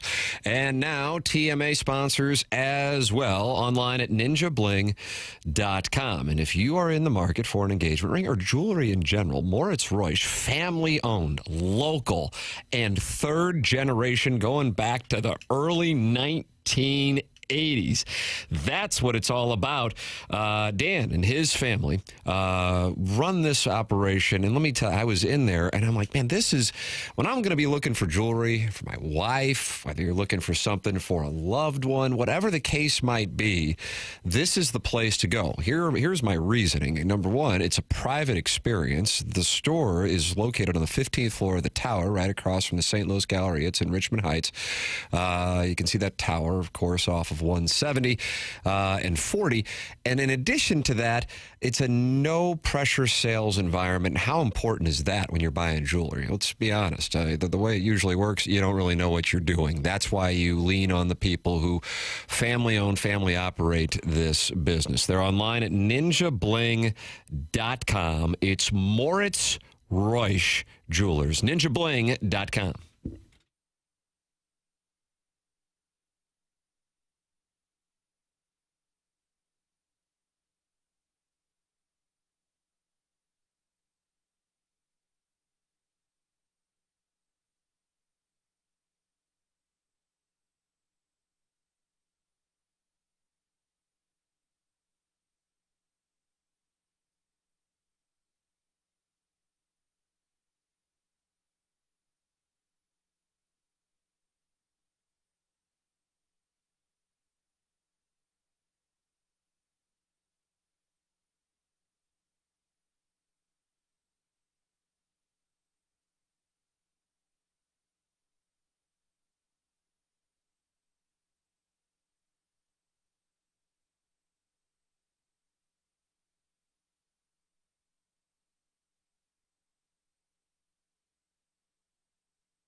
Hey, this is Action Jackson with the Sports Center Update. That's driven by Johnny Londoff Chevrolet and Johnny Londoff Autoplex. Taking a look around the NHL playoffs, the Maple Leafs defeat the Panthers last night for the 3-year final. Toronto has a 2-0 lead in that series, while the Stars and Jets got underway with the Stars defeating the Jets 3-2. Mikko Rantanen with yet another hat trick, and now Dallas leads that series 1-0. That was another Sports Center Update, driven by Johnny Londoff Chevrolet and Johnny Londoff Autoplex. See them at Londoff.com. Chevy, together we drive. Are you kidding me?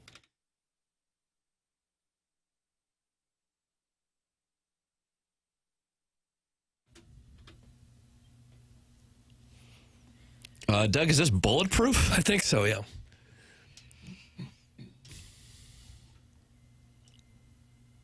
I like the way she says bullet. She says billet. Yeah. This song's just a banger. Was she a one-hit wonder? Yeah, LaRue. Yeah. I can't think of another song, honestly. And what is the music theme here? Just stuff Jackson likes. Yeah, Stuff bangers. Jackson likes, which is essentially what I think it is every day. Pretty much. 10 o'clock hour here on TMA 101 ESPN. Shows presented to you by Brown and Crouppen. Tim McKernan, Doug Vaughn, Jackson Burkett, Martin had onboarding. Chairman Kurt is hanging out in the Michelob Ultra YouTube chat, even though he's on vacation, and Doug, Martin, and I are concerned about that. You'd like him to be out hitting the clubs in Boston even at this early hour? Hanging out in Southie. Okay. I completed Goodwill Hunting last night with my son. Did he enjoy it? I'm like... I hadn't watched it fully in so long, and I'm like, God, I love this effing movie. The last 50 minutes is just banger scene after banger scene. And that's about where we stopped. We watched an hour, and then and we get done, and I go, so what'd you think? And I'm like, proud moment, couple micks sitting there together after watching Goodwill Hunting. And he's like, I don't know, I didn't like it. Too much yelling. And I go, okay, this stuff. Too much yelling. He didn't like the... whatever scene with Matt Damon and Minnie Driver. Oh, yeah, it's a tough one. No, not that one. Because when you're 7, you don't, you got the thing where you go, oh, why are they kissing? Fair. know? Fair. Yeah, especially after chili burgers. You had a problem with the fact that they were kissing after eating chili burgers? Yeah, this is the... Sounds like you're kink shaming just a little bit. Yeah. I want to let you know that. It's still like there's a pickle in the mouth, and I think they make a comment about it. Yeah, when you eat the burgers, you go ahead and swallow the food. You don't keep the pickles in your mouth. That's not what happened with Minnie Driver and Matt Damon, who were really in the love affair. I shouldn't say it like that. They were dating. They were dating. They were sweethearts. They were sweethearts, but not by the time the Oscars rolled around. Yeah, that created an awkward situation, unfortunately, Doug. That was Skylar in the picture. But either way, the yelling... he didn't like. And I also would imagine if you're 7, you probably don't really understand. There's so I'm much. sitting there trying to break it down for him. It's not like... There's a lot of explaining. I'm doing cliff notes. Yeah. So tonight we'll do The Godfather and see how that goes. Right. I was going to say, like, is he want like Casablanca next? Like, it's just like these aren't... It's not that like they're like something like Goodwill Hunting is inappropriate for children. There's some bad language, but I just don't think you're emotionally mature enough until you're like at least in high school. The Huntley hot wife Hunter says, of course you keep the pickle in the mouth. Okay. I just don't understand that one. Well, again, this show doesn't kink shame, Like no, we don't. We don't. So if that's what people are into, we are fully supportive of it. Jackson, Victor Scott, and Martin, who's on onboarding, but we're still going to have him on the program because he was talking it over with him yesterday, following Victor Scott to Enos's mad dash, or Miguel Mejia in 1996 against the Dodgers in the Cardinal victory yesterday. Friend of the program, he is younger. He is Victor Scott. How would you describe your own confidence level on the bases, and is it different than when you were up last year? Yeah, no doubt. I have more of a known identity of being a base stealer and a base threat, so that's kind of where my confidence is being played into there. Just coming to the field every day knowing that I can impact the game like that is special, because not all the time the bat's going to be hot, and not all the time you're going to be able to hit a ball over the wall. But, I mean, to be able to get on base and impact the game in that way is definitely special to me. How about as a team right now, to win 500 or get back to 500? What does that mean to this team? I know it's not a parade for 500, but a big step. Yeah, it means a lot. I mean, this team's rolling. This team's fun. Definitely excited to see how the rest of things go. Okay. Boy, he can get around the bases. Oh, man. That's really the best. I so love watching it. When he rounds second, the way he rounds second. Yeah, like at an angle, like a tilt. That's how Willie McGee used to run. Like there was like a little angle, like 45-degree angle as he runs around. Yeah, they teach you to run with your left shoulder down. That's what my dad's favorite player, Willie McGee. And whenever he talks about Vic Scott, which he loves, Vic Scott, he talks about how Willie it felt like his shoulder was about to touch the ground when he would round second. And I see something very similar in Victor Scott, which is awesome. You know? Hey, listen, if you're not going to crank home runs, a couple first-to-home runs from Victor Scott will do just fine. If we can just stay hot, we can get right back in this baby. 3 games back, second-place ball club. These birds are younger, aren't they, Doug? They're younger. I mean, would it stun you if they went into Washington and slapped around a lousy Nats team 3 in a row? I like the pitching matchups. So, yeah, I'll take that. Philadelphia would be a hell of an accomplishment, but like I said, they dodged Wheeler. I say like I said, like everybody's been listening for the last 3 hours. But earlier in the program, I said they dodged Wheeler. Nola starts the 12:15 game on Wednesday, which will take, I think they're targeting 98 minutes for that one to get out of there. Then a day off before having to head to Kansas City, so they'll probably disperse and then get to fly to Kansas City. So I would imagine, kind of like what Steven Matz just told us he's doing. He went to Nashville, 40-minute flight. Yeah, makes sense. You think he went Spirit? You think he went Mid-America? You think he went Lambert? You think he was scolded by security? Oh, I'm sure they yelled at him when he tried to park. Probably Mid-America. I would think a lot of these guys have plans where they buy into the private jet plan. What's that and called? you use it so many times. NetJets and Wheels Up. Yeah, it's like something. It's like essentially time sharing a jet. Yeah. Shout out to Sharon. Use it so many times a year. That's probably what you do when you make $10 million a year. Fractioning a jet, something like that. Yeah. Doesn't it seem like there's more weekday day games now than there used to be? Fractional. Sorry. The Players Union must have had something to do with that. Yes, that actually is a thing. I think we talked about it a couple weeks ago. I know I read about it. The Angels thing, where the Angels were playing a night game, and they had a road trip, I think, across the country. To Minnesota. And Mike Trout, who certainly has not been a banty ball player in his career, considering the nonsense he's put up with over in Anaheim, spoke out about it. It's just a garbage franchise. It's just, call a ball here. It makes it tough to travel if you got a night game in St. Louis and then a game the next day. But they used to do it all the time. And I'm sure ownership would rather have a game starting at 6:45 or 7 o'clock than noon. Sure. Doug, that Bobby Witt Jr. is yummy. That's from Dale and Grubville. We weren't even talking about him. We did talk about the Royals briefly. Okay. Do you think Matz got to bring a +1 on his flight, or do you think the Cardinals are keeping it a small road trip? That's from 2023 and 2024 Texter of the Year Arbor Day. That's a reference to Jackson's wedding, Sweet Sweet Kai's, which is causing him to miss the Plowhawks wedding, which Doug is performing the vows, correct? Yes. Jackson says, I'm not going. I'm going to Sweet Sweet Kai's wedding instead. And there's a lot of tension in the TMA family tree over that move. Go to hell. Okay. Well, Steven Matz said his wife was a musician in Nashville. Yeah, Christian music singer is what she is. Yeah. Nice. So as far as a +1, unless that was the +1, probably not. Don't worry about jet timeshare, Virgin. Your career path has you stuck on the Greyhound path. That's from the Warson Woods Wacko. Fractional, that's what it's called. It's called fractional jet ownership. Yeah. Do you got any fractional jet ownership? No, but if I made $10, $12 million a year, I probably would. Hey, Tim, can we do a board op / producer timeshare? Maybe we'd get more drops. That's from Steven Time, who's not happy with Martin or Jackson now. Steven Time seems truly insatiable when it comes to stuff like that. So Craig Rutledge and Steven Time are insatiable? In different ways. You ought to keep that go to hell drop just right on your fingertips. So I mean, this one? Go to hell. Yeah, you could hit that about 10 times a day. Bang on it. So you're not going to offer up a timeshare so we can get more drops? Who would... whatever. You want me to just throw some drops in while Steven Matz is talking? You just hammer him with drops? That would be really professional of me. No, don't do that. Bernie Federko, Andy Strickland, Steven Matz have been on the presentation today, along with, of course, our discussion. And you can always go back and podcast on the program. It's brought to you by Schaefer Door Company. You can always go back and watch the show on YouTube as friends gather in the Michelob Ultra YouTube chat. It's youtube.com/TMASTL. Email in. Design Air Heating and Cooling email today is coming your way the morning after at InsideSTL.com. Doug, you're a designer, client. Well, of course I am, and you should be too if you want your HVAC system to work perfectly. When it comes to heating and cooling, you got to trust the name that's been around longer than all of us, a lot longer. That's Design Air Heating and Cooling, proudly serving the area now since 1904. More than a century of keeping homes comfortable and customers happy. They're not just another HVAC company.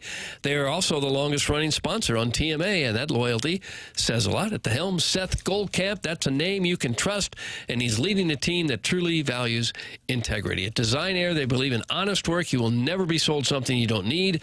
Whether you're dealing with the St. Louis cold or the summer heat, they've got your back with dependable service and no-pressure solutions. Visit DesignAirService.com and schedule your service today. Design Air, comfort you can count on since 1904, and now we are also claiming they are the home of the handsome repairman. Yeah. Cletus attracted to one of the guys who came by to fix his air conditioning. Is that right? Yeah. I think it was Jason. Was it Jason Jackson that he's attracted to? Jason or Drew? Yeah. Okay. So I don't know if you can make requests. Ask for either one. Like a barber. Home of the handsome repairman. Jackson and I are going to go live with the Tim McKernan Show podcast at 11:15. Does that work for you? Yeah, that's cool. Papers? 11:20-ish. We'll say that, just to be safe. I got to go back and change my TMA fan page post. I'm sorry. It's really getting tiring around here, isn't it? Oh, I with don't this know. guy.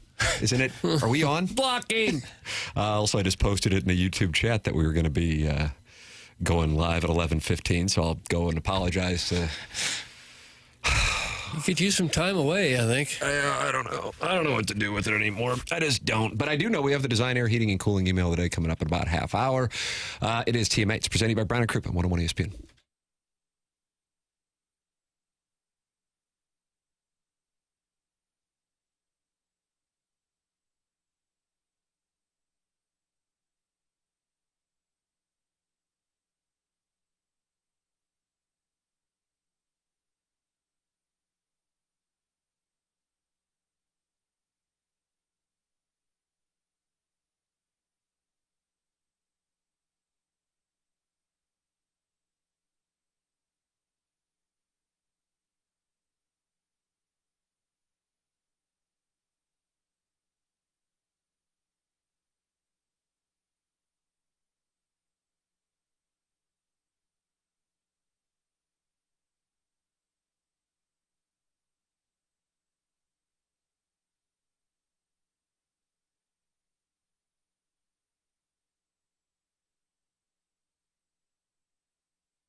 Now, is this Hove or is this Alphaville? It sounds like Hove. Don't know. You're going to hear Hove.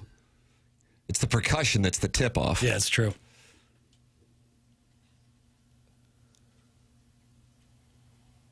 Yeah, right there, Hove. Sean Carter? Yeah. CMA 101 ESPN 10 o'clock hour. Martin onboarding. Chairman Kurt vacationing. Doug, Jackson, and I holding down the fort. Send your emails in. Design Air Heating and Cooling email today. Saw Alex Ferrario in the hallway while I was going to use the little Wizards room. And I said, man, I got to tell you. I say, we exited yesterday at 11:05. I'm just like, that was horse crap. That's 100% on me, but Jackson's fault. And I just like, what am I doing here? So that was just bad. So I got this clock management thing. I've been on 101 since January of 2022.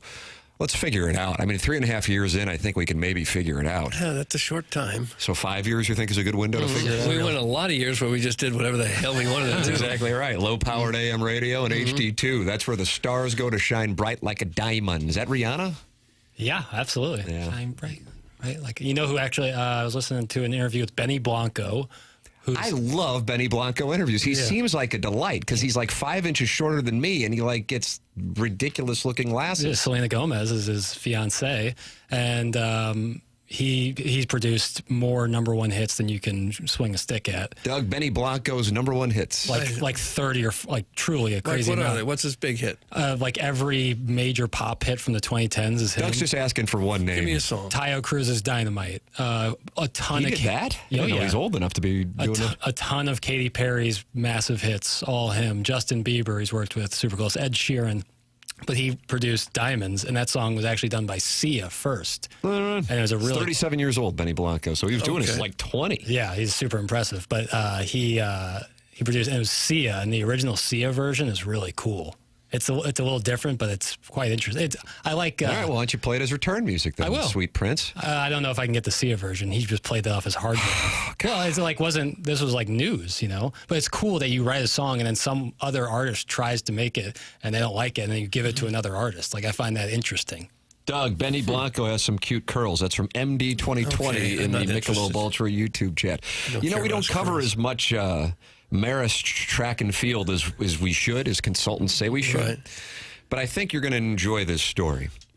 And I read in Van 2 and 1. One of the premier runners in the state, Marist senior Tommy Latham, will not be participating in the Georgia High School Association Track and Field State Championships Friday. Boy. This comes after the senior UNC commit performed an obscene gesture while running in the track and field regionals in the anchor leg of the 800-meter relay. Latham's gesture disqualified him from the competition, as all of Marist's wins on the day were also forfeited. Latham competed in both the 1600-meter and the 800-meter before both of his victories in the events were nullified, with him being disqualified in the 3200-meter, according to KeepGoingRun.com. Do you ever get a chance to read I've been a subscriber for years. .com? The story goes, per KeepGoingRunning.com. I'm surprised that domain was available. That he got sideways with one of his competitors, and he and his team's wins were revoked due to, quote, unsportsmanlike conduct. The issue is the following. Latham has established himself as one of the nation's most elite high school athletes. Last January, he was the Gatorade Player of the Year, an honor given to the most outstanding up-and-coming high schooler in track and field in the U.S.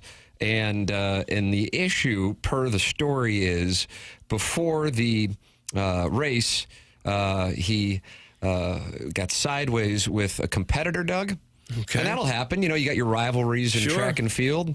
Trash talking going on a little bit, and he was motivated by the trash talk. Okay. So as it turns out, the motivation led to him breaking a 4-minute mile on the Marist track, and in the state qualifier meet, an opponent was talking crap to him pre-race. Tommy proceeded to smoke him. Tommy lapped him, and as Tommy was running past him, he flipped him off. Okay. An official saw it, disqualified him for the race and every other race that he was entered in. And because it was the state qualifier, Tommy Latham, who is now going to North Carolina, will not be going to state for Marist because as he was lapping the guy who was talking crap to him, he flipped him off, and the official removed him and his school from the competition. That's horrible. Which one, Tommy Latham or the official? The official's overreaction to that. I'm kind of surprised that you're siding with Tommy Latham. I mean, he shouldn't have done it. Right. There has to be some decorum and some sportsmanship displayed, but that's not the way to punish his entire team. Right. Would you even want to be one of those other teams that finished second? Oh, now I get to finish first because somebody flipped somebody else off in a race unrelated to mine. I'm with you there, Doug. Yeah. It's bad. Maybe vacate that race right there, the one he was running where he made the gesture, but all the other ones? Yeah. What sense does that make? Maybe Guys, that Tommy Latham carries some big ones. That's Dale in Grubville. Oh. If you're lapping somebody like that, that's kind of badass. I don't know. I don't like the gesture in the middle of a sports activity. Especially high school. But it probably deserved zero attention after that. Yeah. Nothing. I tend to agree. Maybe his coach calls him inside and says, don't ever do that again. Right. And that should have been about it. When I hit a great tease, though, you guys, I do the D-Generation X suck it thing. Big one, too. Yeah. You get up on the table. And it is hurtful. And I'd like to see you disqualified. Yeah. And all of your shows vacated. Tommy Latham celebrated here in the text inbox by TMA listeners. That's for sure. Looks like they are a fan. Guys, this is a peak physical athlete. That's from MD 2020. Lapping a dude in a mile race. He's so awesome. Seriously. Guy should have a statue made of him giving the bird. That's from the Warson Woods Wacko. I did it once in ninth grade in a two-lap race. Guy? In a two-lap race. It was the 800. It was called the 880 back then. I mean, this guy was basically running backwards. I thought I'd made a wrong turn or something. I thought, no, wait a minute, I'm just going around in circles here. Yep. Well, yeah, that's not easy to do in a mile with legitimate athletes. Right, it's crazy. State qualifier, and you get lapped in a two-lap race. He deserved the middle finger. That's from the 60s. And this is the guy who's talking crap, too. And he got lapped. Right. If you're doing a sub 4-minute mile in high school, you're moving. Flying. Cats and dogs. That's what I'm saying. Well, I mean, he was the Gatorade Player of the Year. Right. So that you know who you're getting involved when you're talking crap. Yeah, what are you doing? And this isn't like basketball or baseball or football where like you might get in the head and they'll throw off their game. He's just going to run. You're just running. Like nothing's going to mess him up from running fast. Yeah. He's not going to get rattled because you talked a little crap. You are welcome to email in Design Air Heating and Cooling email today coming your way. That's in about, would you say 15 minutes? Yeah, it's about 15 minutes. That's for when it is. Now, we know that Jackson tries to groom us on the NBA. I got to tell you, though, even if little Jackie Papers were vacationing with 15 guys in a 8-bed location this week, I still would say what's going on with the Knicks and Celtics is worthy of discussion, and this has nothing to do. I mean, the Celtics have blown 2 20-point leads in games 1 and 2. Jackson says, just like Bernie Federko said, to still take the Panthers, even though they're down 2-0. Jackson says to still take the Celtics in the series, and the Celtics are actually minus 105, even though they're down 2-0, whereas the Panthers are plus 185, down 2-0.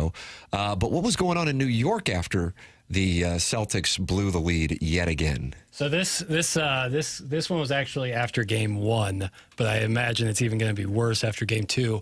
A lot of bleeps in here. A lot of bleeps. Oh, no. How am I going to explain this to my kids? Well, because I bleeped it, you don't have to. But Nice. these are Knick fans on the streets of New York following their game 1 win over Boston. It's the first game of a series? Yeah, we'll just wait. We need 3 more wins. Let's calm down.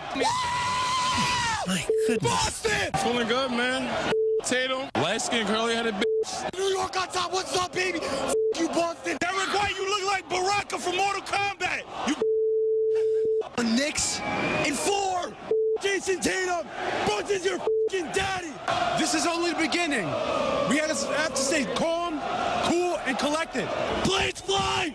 Babies cry. Celtics, we're going to have to say goodbye. Leave this talking for people like Draymond Green and that motherfucker at ESPN with a parking spot for forehead. Go, New York, go, New York, go. Hey, yo, my job, my boss, New York City, New York Knicks, everybody. Captain Clutch, Captain Crunch, Jalen Brunson, Knicks in 4, baby. Hey, OKD don't even come to the Knicks. We don't need your ass. I just came on here to say bing Vaughn. New York's the boy. Smoking on that big leprechaun pipe bullshit. Knicks are shit. Bring it, take it. Let's go. Reggie Miller, you're a Jalen Brown, Bobby Brown, Dookie Brown, Knicks in 6, stop playing with us. Yeah! Don't give a about Jason Tatum, born on tomato. We still gonna slay him. Knicks in 5, baby. Let's go. Sounds like there was 100,000 people out there. Where was that? It was Times Square. Oh, what in the hell? Times Square is usually tourists.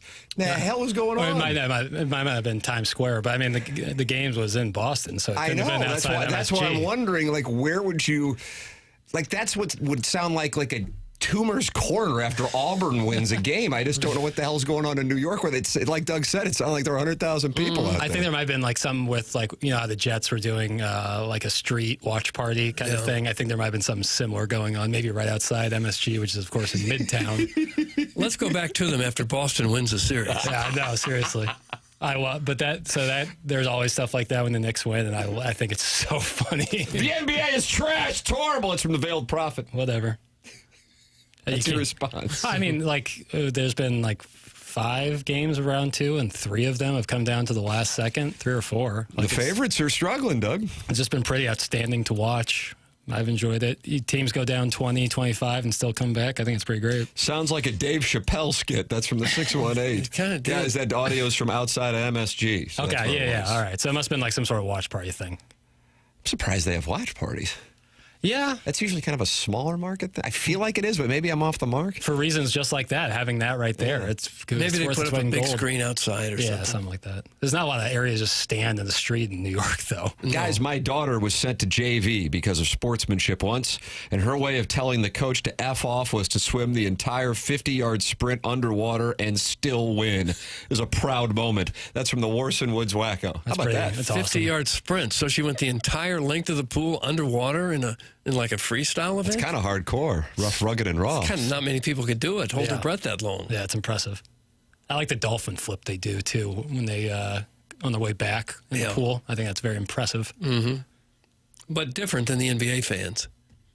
Very different. Different story. Nice comeback, you public school educated dweeb. That's from the Veiled Prophet in response to NBA is trash, horrible. Oh, okay. But there was a smiley face at the end of it. Doesn't help. No. Doesn't deserve much of a comeback. He called me a dweeb. Yeah, That's not some nice. people like Is that things. nice? Some Is that people nice? No, it's don't not like nice at other all. I'm not a dweeb.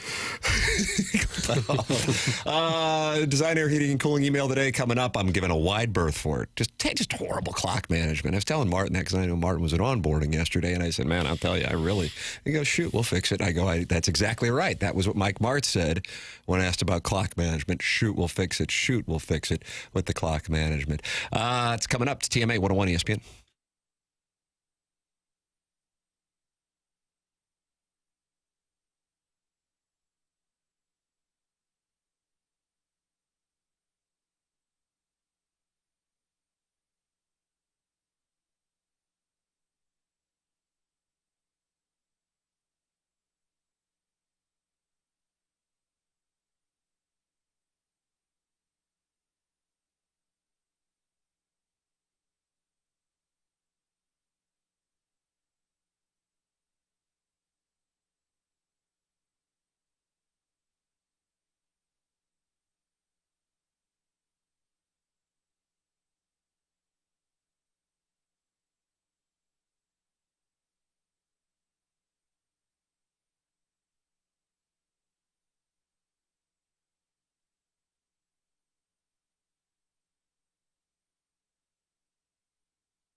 Doug, is this the Sia version or the Rihanna version? I don't know what it is.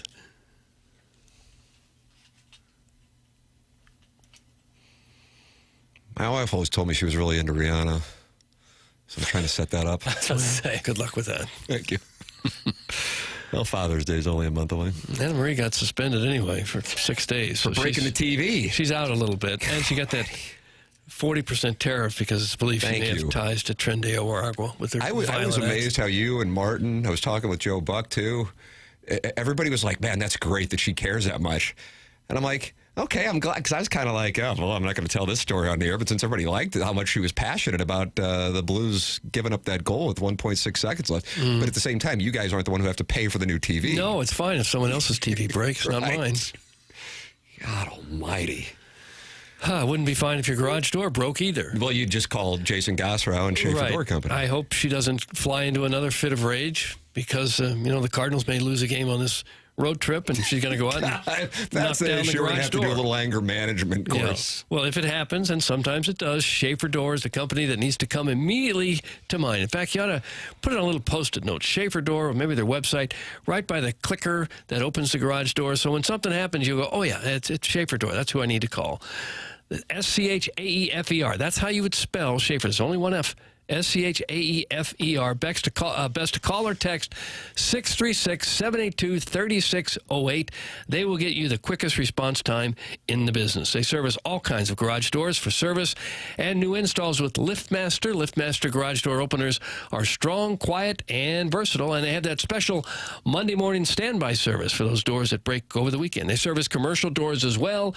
If you run a business or warehouse and have those big, giant doors, yes, Schaefer is experienced in those types of jobs as well. They can take care of anything you throw at them when it relates to the garage door. Go to SchaeferDoor.com or call or text 636-782-3608. Schaefer Door is a CHI overhead door dealer. You can text in Air Comfort Service text inbox 314-399-9646. Warson Woods Wacko was supportive of the Tommy Latham story. He is the track runner for a Georgia high school that lapped his opponent and flipped him off, and now has been suspended. And then the Warson Woods Wacko shared that his daughter was sent to JV because of sportsmanship once, and her way of telling the coach to F off was to swim the entire 50-yard sprint underwater and winning. It was a proud moment for him. And the Warson Woods Wacko says she's a state champ, Doug. Okay. Kwame Boyukas says, go lay down in traffic, Wacko. Nobody cares. Oh. And then Sweet Kai sent something that I would deem probably not appropriate. My kind of rules here. These are, I think, mafia rules. If you enter into the TMA reindeer games, you are fair game. Mm-hmm. I think so. But I leave the wives and the children out of it. I think that's a good. Good probably principle. so. It was so Sweet Kai brought the family into it. Jackson's shaking his head. It's got to be better, my brother. You just got to be better, my brother. Okay. Come on. A little decorum. Are you mad now about the +1 and this is your way of taking the Wacko side? No. I love Sweet Kai. I can't wait to see him next month. But let's just be better. Sweet Kai? I think all of us. I think let's take some stock, look ourselves in the mirror, and then try to be better. Well, that's inspirational. I'm just thinking this girl that swims her swimming meets underwater, she must have gills. I mean, wouldn't you go faster on top of the water than below it? Yeah, I think that was kind of the point. I still wear water wings. Do you? Well, they'll hold you up. They'll hold you up. Hey, who's the bald 48-year-old out there with his kids wearing water wings? I guess it would work. That's the pervert from 101 ESPN. I can't get that image out of my head. Yeah. Oh, God. Email in. Design Air Heating and Cooling email today. The morning after at InsideSTL.com. Coming up next, this is TMA, presented to you by Brown and Crouppen.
This is Action Jackson with the Sports Center update brought to you by Saliga Heating and Cooling. Cardinals off today, back in action tomorrow evening as they take on the Washington Nationals. 5:45 first pitch. Eric Fedde on the mound for the Cardinals. That was another Sports Center update brought to you by Saliga Heating and Cooling, a Daikin heating and air conditioning dealer.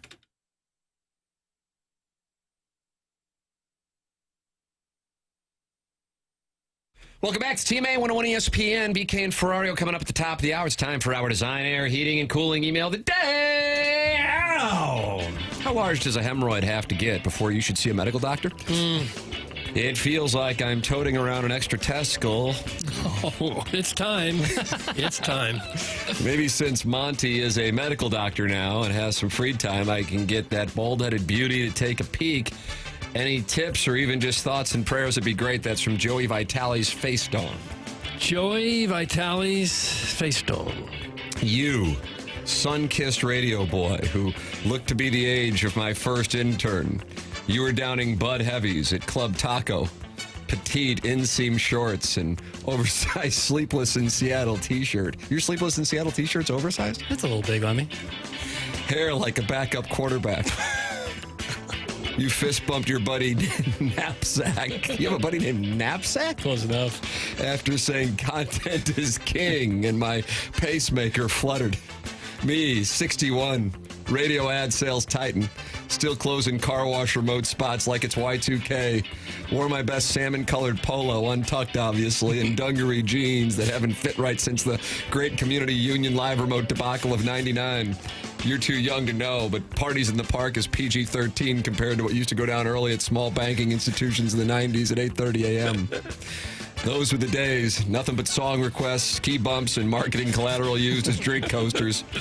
Anyways, you didn't see me, but I saw you. God, did I see you. The way you said pre-programmed audio is the future while cracking your knuckles like watching a golden retriever deliver a TED Talk. I leaned over to your table and offered to sell your roommate ad space at midnight during Pet Chat with Dr. Dan. You said we don't even own a radio. I whispered, neither do my clients, as I kissed your forehead. Okay. If you're into mentorship, loose back hair, and hearing stories about how I once sold a block of dental ads during a traffic fatality report, meet me at the Buckle off Mid-Rivers. I'm gifting myself a new Fossil watch for crushing my Q1 KPIs. Didn't generate revenue, but my call numbers were through the roof. This morning I called the tile showroom 400 times and I'm just getting started. Because in this business, just like love, frequency wins. That's from Big Tank Del Vecchio, where media men, let's act like it. Big Tank Del Vecchio. We're medium in. Let's act like it. Morning, gents. This is a PSA for anyone needing a fourth player for the Thursday at the Dotem. A few things about me to consider adding me to your squad. I don't want to pay for my spot. I'm not good at golf, and I'm not really fun to hang out with. I can make up for it in other ways, though. I like the way the swimmer's dolphin kick at the end. Think about it. That's from Flip Wilson. Flip Wilson. And finally, I recently saw a video on the fan page with that translucent producer of yours saying he rubs his mom's feet on Mother's Day. I'm kind of new here, but isn't he like 27 years old or something? If you rub any part of your mom's body at any age, do us all a favor and keep that information to yourself or to your homeboys. I'm a slightly chubby fella who really values the sensual side of fried foods, and even I am struggling to see how foot rubs have anything to do with fried chicken. I can't wait until Father's Day to find out which part of Mr. Burkett's body Powder will be massaging. I'd even pay 1 million pan coins if I could watch that gentle caress. The most curious part is that Jackson presumably watched the video, which currently has 4 likes.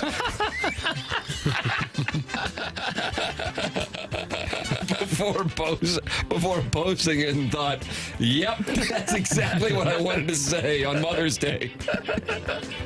It reminded me of the way Iggy used to proudly brag about the time he saw his grandma in a bra.